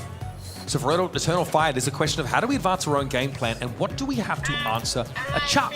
In the past, we've seen Cordelius used to take Chuck out of the fight. Anything that can really pull him away. We've seen BB as well used defensively to try and knock him off course. Because once he sets up, once he gets those poles down, he can go back and forth over that safe and be a real problem. Amber, gotta be locked in here for Eternal Fire. Chuck's also slowed down a little bit in terms of play rate at a professional level. I think people have just figured out better ways to deal with him. And I think a telling sign of that is there's a time and a place this year even where Chuck would have been in this ban stage 10 times out of 10. There's no way he would have even escaped it. The fact that he's even a selection option, I think, goes to show that pros are a little more confident in facing him, especially considered that EF had the first overall pick and deferred from selecting him. Goes to show that they're confident. Confidence certainly being exuded by this selection. A bull pick. I wonder if they want to all in. We see this a lot, actually. Teams, when they see Chuck, they realize, okay, we need to race against the Chuck composition. Dive on in, get more safe damage down, and no one better up close than Bull. Gugu gonna run it down mid and try and get in that safe damage as early and as often as possible. So Humble now, knowing this, have to ask themselves, what do we have to slow Bull down to knock him off course? Now they're having the same questions because they're dealing with the all-in potential with higher DPS than Chuck boasts. Clancy here, I thought we were gonna have a short game. I'm conflicted because Clancy is going to be a great way of dealing with this Bull. I just feel like the overall composition, to your point, when we're racing with a Bull, when we got a non-EP where you can get a quick teleport to the other end, there's so many options for EF to get in immediately. They have Chuck, but Bell isn't necessarily a huge damage dealer. If they shadow this Clancy onto the Bull, I think it'll be super helpful because they got to get to that tier 3 and get it fast. Here we go, folks. Humble versus Eternal Fire. It's an EMEA clash between your top seed and Eternal Fire, who had to make it in through LCQ. Let's get it started. A lot of loud and proud EMEA fans in the stands here today. Mebius, Gugu, Ope taking the mid here. Semantic just flanking this left-hand side, trying to establish as many posts as possible. The sooner the better for them. Ope really getting aggressive here. Semantic, no! Choo-choo, baby. It is time to dive. That's safe. Ope goes down to boss. That's a problem for Eternal Fire. They were maybe hoping to respond in some way, but Semantic does not get out scot-free. Lukey still remaining alive. Now it's a defensive opportunity for them. Here comes Gugu, right in the face of his enemy. Ope able to charge in as well. They're going to see Chuck the other way. Maybe he's there to defend it. Semantic gets out scot-free. Yeah. At least in the middle part of the map. Gugu is currently marked, so has to be careful. Lukey, okay, fair enough. Guarantees that hit here. Hypercharge popped. Ope's going to be a nuisance from that left corner, but he cannot strike the safe from that position. He will need to super out from that cover and go for it. Gugu here very durable while using the peak, so Semantic opts to try and double back and help out. The peak definitely connected onto the safe. Ope blown up, and Humble have a nice little lead early. I would consider that a huge failure. 3 members all sent in at once. They mustered 12%. That's a lot of all-in potential that failed there. And Boss is already level 3. He is hitting like an absolute truck. And Humble have to train as well. Yeah, that's dirty stuff. Semantic gets on in, and Eternal Fire have been unable to answer the threat of this Chuck. And he goes once more. Good damage cycling that super. And Lukey should be able to finish the job here. That's all she wrote for our first round. Humble. Convincing stuff. Number 1 seed from EMEA. This other team has been here all year long, and they haven't gotten close to the consistency of this other roster. EF really got to come alive here. I mean, that's just not going to cut it here at the world stage. They surprised us, I think, making it through LCQ. This Eternal Fire team really rose to the occasion. But they're going up against a team that really seems to have so few weaknesses. Rival were able to maybe expose some, but they had to give it their all. They still came off second best. Boss here yet to find a hit, but should be charging those credits up pretty quickly. Gugu taking a couple of those bell shots, has to back up from Mebius to make sure they don't bounce around. Semantic getting established here in game number 2. There he goes. No damage quite yet, though. Looking for the enemy side. Now Nani can charge up, go for this super, and just goes for a plain old simple kill. That'll do. One more Lukey. That's going to be enough. Ope marked up and brought down. Gugu now wants to come forward. Semantic just ignores him. He's playing his own game out here, folks. Ope, full-time defense for him. And Lukey's able to avoid the rest of that amber damage. Humble have map control. Another big mistake there. I mean, Lukey not going down cost him a little bit. Boss, Semantic still staying alive. The chip damage just keeps pouring in. This time, though, he's been on the other end with a shotgun brawler. Yeah, Ope is on full defense. He is not allowed to leave the safe for any stretch, apparently. As Eternal Fire have already fallen behind by 28%. And Semantic's in the mix again. Doesn't mind going down here. Boss in the meantime is just charging up. He's now rank 3 already. Mebius feels the brunt of that Clancy damage as Ope tried to charge in and open up the map, but he's marked and quickly brought down again. The Bulldozer not doing a lot of destruction right now outside of a few walls. He's doing no ice safe damage. Things are just getting scarier and scarier here. Humble just making it look so easy. The nest eggs as well. Ope can't do anything about them. He walks into them, gets slowed up. It's the easy pickings for Boss, who right now is the most fearsome brawler on the field. And only 22% left for Eternal Fire. They are in deep trouble. they're fighting the clock as well. Another charge in from Semantic.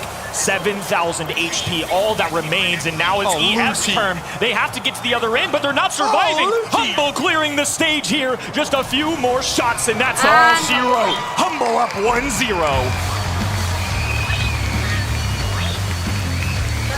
And that is how you put Eternal Fire on notice, folks. Humble utterly extinguished them in our first set. It's a composition where they tip their head early in the draft, Kenny. They show that chuck. They say, here's our game plan. What are you going to do about it? And they answered it with bull. And unfortunately for them, I don't know if it was a holistic draft composition, if it's just a little bit of jitters at the big world stage. It was not clicking in this set number one. Eternal Fire just seemed to be caught off guard, didn't have an answer. It was either Chuck charging in, Boss meeting him with some heavy DPS, and honestly, Lukey, the mechanics look unbelievable at this guy. So many dodges, so many connections, the damage amplifier to bring down Bull. It just felt like they were ready for anything. Yeah, man, getting to 1v1 Ope there, in that sort of second round really set the tone for me.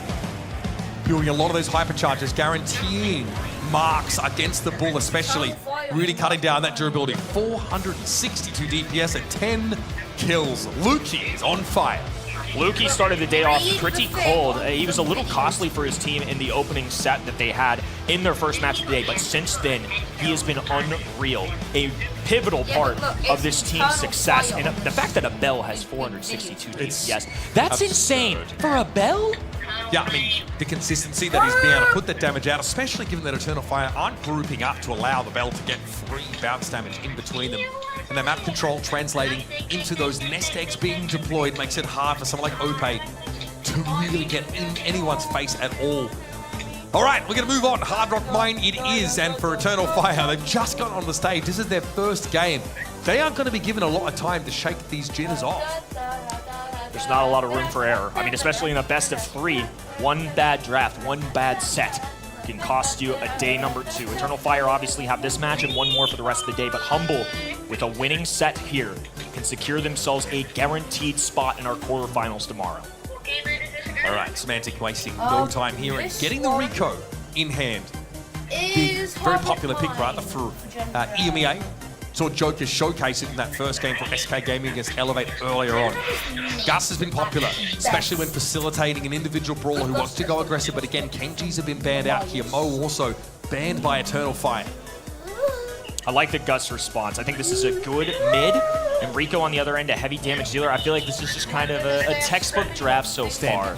I think we haven't gotten anything crazy yet. Obviously, we saw Bull last time. Chuck, specifically on Heist, obviously makes a lot of sense. That's really the only other time we'll see him. Chester, though, this is an interesting choice considering there's been no tank yet. Zeta just beat Luminosity.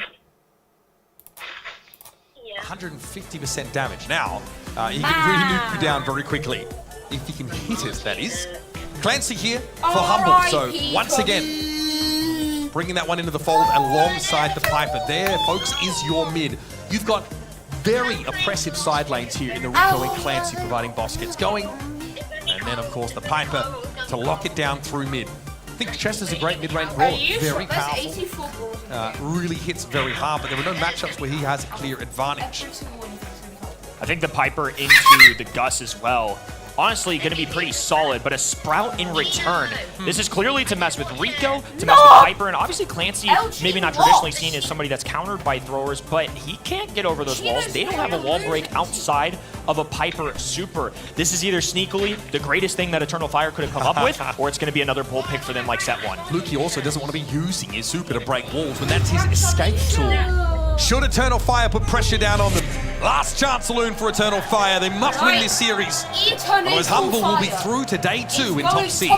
Sharpshooters taking off in the mid. Ope, a man to watch out for. Gonna be laning this Rico. I think that's wise. Even though Rico can get these bounce shots, if Ope can just get that opening super, get enough damage to kind of isolate Boss or put them in a spot where he's pushed back, it's really gonna help Eternal Fire claim some of these mid gyms. Yeah, Ope definitely needs to take some risks in order to do damage here, though. You see him stepping up, but that puts himself in harm's way. Boss wants to stick around. The super is devastating, and yep, my God, those shots will bounce. Beautiful double kill for Boss. Oh, and now they've gotten a huge reveal in the mid here. There's only a single patch of grass left. Semantic still working on getting to tier 2, but Lukey and Boss tearing away the left-hand side. Hypercharge already available for Boss. Humble don't need Semantic to win that lane right now, with Boss looking so oppressive here. Hypercharge built up. Lukey as well wants to pressure Mevius away. Has that Hypercharge as well for the extra base stats, and Gugu loses out on the right. This is looking grim for Eternal Fire, folks. Make no mistake. Lukey with the bounce away, even has more distance and a clearing from Clancy. Semantic putting in work. Ope just juggling the enemy brawler on the other side, and Lukey pinning and chilling out. Not even close here. Humble and EMEA's #1 seed are simply a game away from a day 2 at our World Finals. Well, they don't break a sweat. It hardly seems like a break in stride for this Humble team. And had after the close call that was Rival Esports earlier on. I mean, to be fair, Eternal Fire coming in here with so much crowd support. Well, they are at threat of being quenched here straight away. Oh, pick out a Sprout. We're going to need to see it do better here if they want a chance. Lukey once again tapping. Goes for 1, 2. They get 3. Gugu off the board immediately. This gives Semantic more room to pinch onto mid. Get some credits built up. He has the dash gadget available, so can get a little bit close to Gugu here. He just wants those credits. Boss again, oppressive. Ope not been able to do anything about him on this Sprout so far. A bouncy castle gadget used there for the Rico, but Ope brings him down. Lukey still left alive and well. Semantic, a dash forward. Mevius just going to forcefully play a little around the rosies. Lukey breaking all those walls of a hypercharge. Another frag, a big-time takedown, and now a 7th gem claimed for Humble. So Ope's starting to get into a bit more of a powerful position, but Boss can still circumvent this wall. It might need to be transplanted away. Semantic goes in, doesn't mind going 1 for 1. He is still getting strong. I'm refreshing. But the singular gem that EF have been able to gain goes loose, and Humble are already at 9.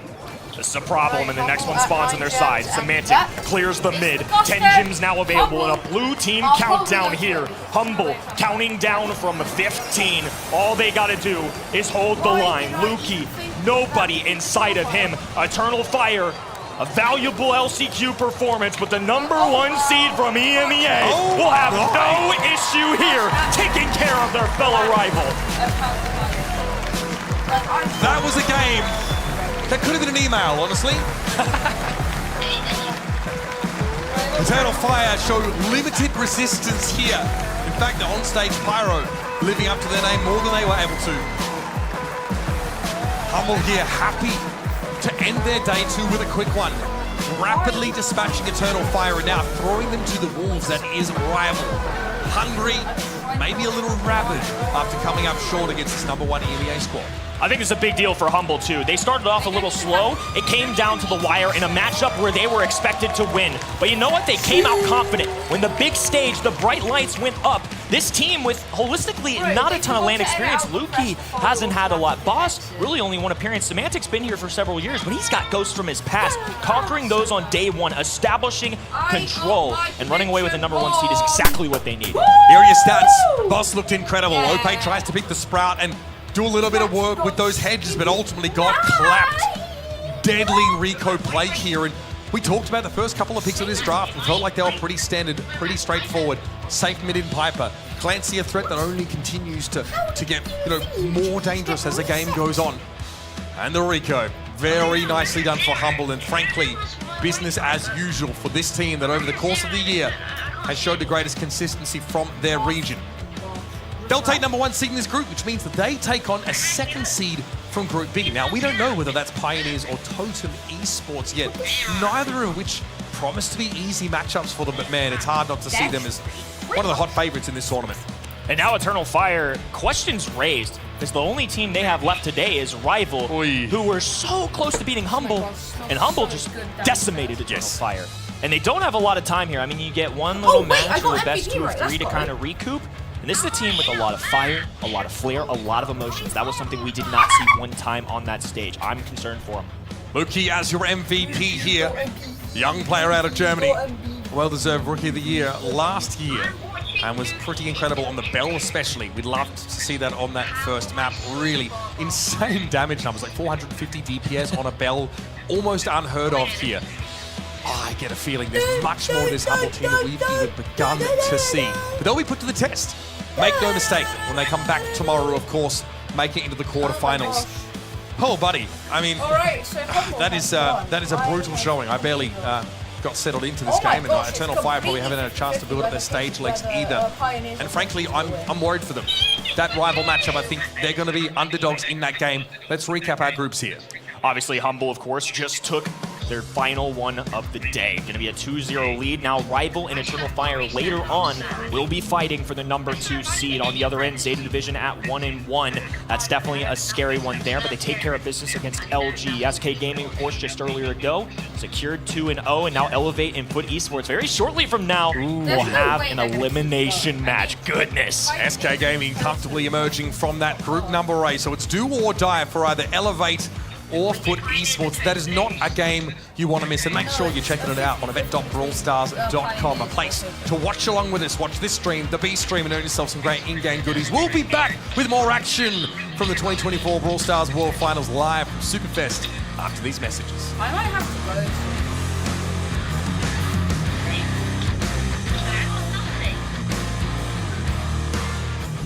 The 2024 Brawl Stars World Finals are brought to you by ESL, Monster Energy, and DHL. Once upon a brawl, a new evil emerged. A handsome young minstrel who once charmed crowds, now fallen to darkness, his smile but a shroud. A mischievous healer, known for his cruel paws, now a master thief, unlocking chests and drawers. My brain genuinely read that and said supper. Now a flaming scar, kindness gone without a trace.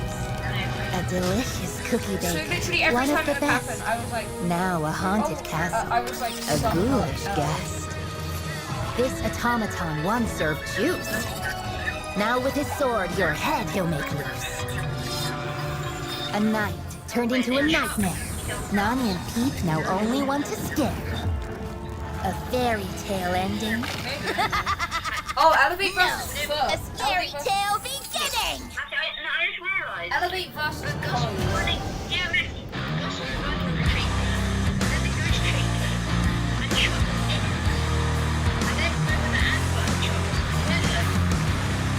Welcome back to Superfest and welcome back to the main stage as the smoke clears after a dynamite performance from Humble. But we are going to keep the ball rolling and introduce your next 2 teams for their Superfest debut. And not only that, this next match is an elimination match. 1 team stays in the competition and 1 is sent home. Your next team to take to the main stage qualified via the last chance qualifier. So put your hands together for Motep, Jubilio and Pekka. They are Foot Esports.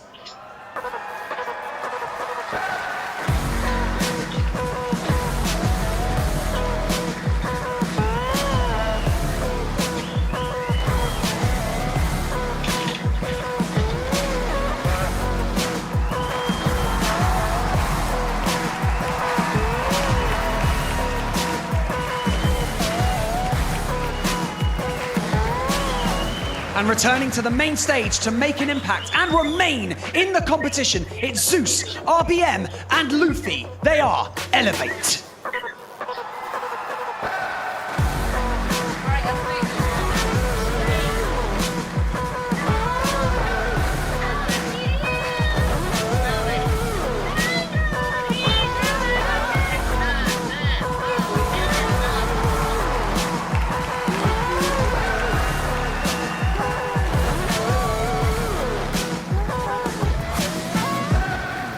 Foot and Elevate both on their final life here in this tournament, both falling to SK brutally earlier, Kenny.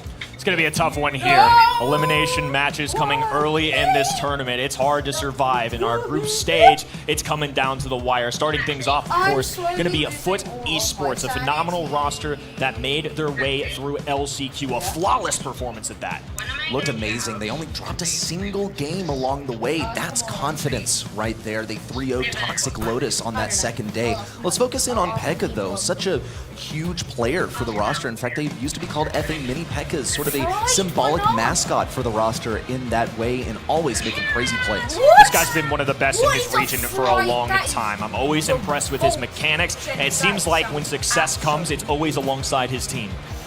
Well, we look at this Elevate roster, we try to isolate a player that is the MVP of the roster. We look to Pekka, but across the way now, let's talk about Elevate. This squad used to be just Zeus, Luffy, and Killer, but in May, with the disbanding of the NA SSG roster, we see RBM join the squad, and they immediately won the following monthly final. I think it's safe to say that this guy's been an impact player. I hope to see him bring out his favorite brawler today. Lord knows he's so darn good at those tanks, and that's something that I am definitely anticipating them in terms of the strategy category. I love the reminder that his favorite brawler is Ashe, because just a couple of years ago, we were looking at the 2 best Ashes in this Ashe meta. In North America, we see Killer as one of those, RBM as the other, and now they've banded together on this same squad. Now, when we talk Elevate, historically as this roster, these players have actually made a stab at qualifying for the World Finals before. Last year was remaining 7. They nearly made the World Finals. They were in 3rd place in that NA East region. So they've come close to making it to this stage before. And they've shown us that they can make it happen on the big stage. RBM specifically,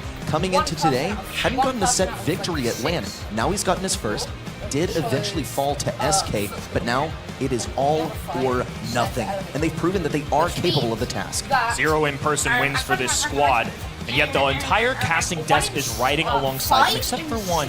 Smart, handsome, maybe man. Ready? What's got your confidence in Foot?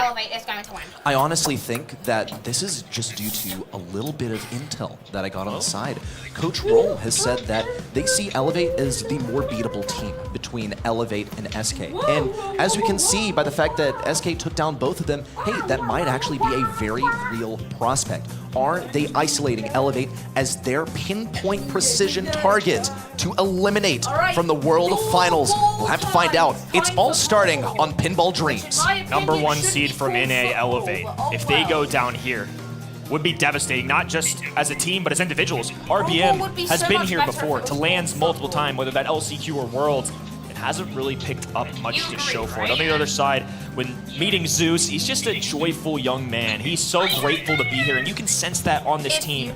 Getting that #1 seed, being here in person, it means the world to them. But now they've got to put pedal to the metal. They're facing off against a team that was flawless at LCQ, and to be honest with you, even though they were the #2 seed in this region, I think there's a lot of us here that kind of expected them to be better than SSG. No, seriously, because Foot, they actually almost overtook SSG in that final month. And even when you roll back the clock just to July, even though they fell in that last monthly final, they managed to overtake them in All-Stars LATAM in a LAN setting. So there's some debate, some speculation as to whether they were actually the better team. We'll have to see if they make it happen all now. Kenji as a first selection out here from Foot Esports, and what most would say is the best brawler in the game.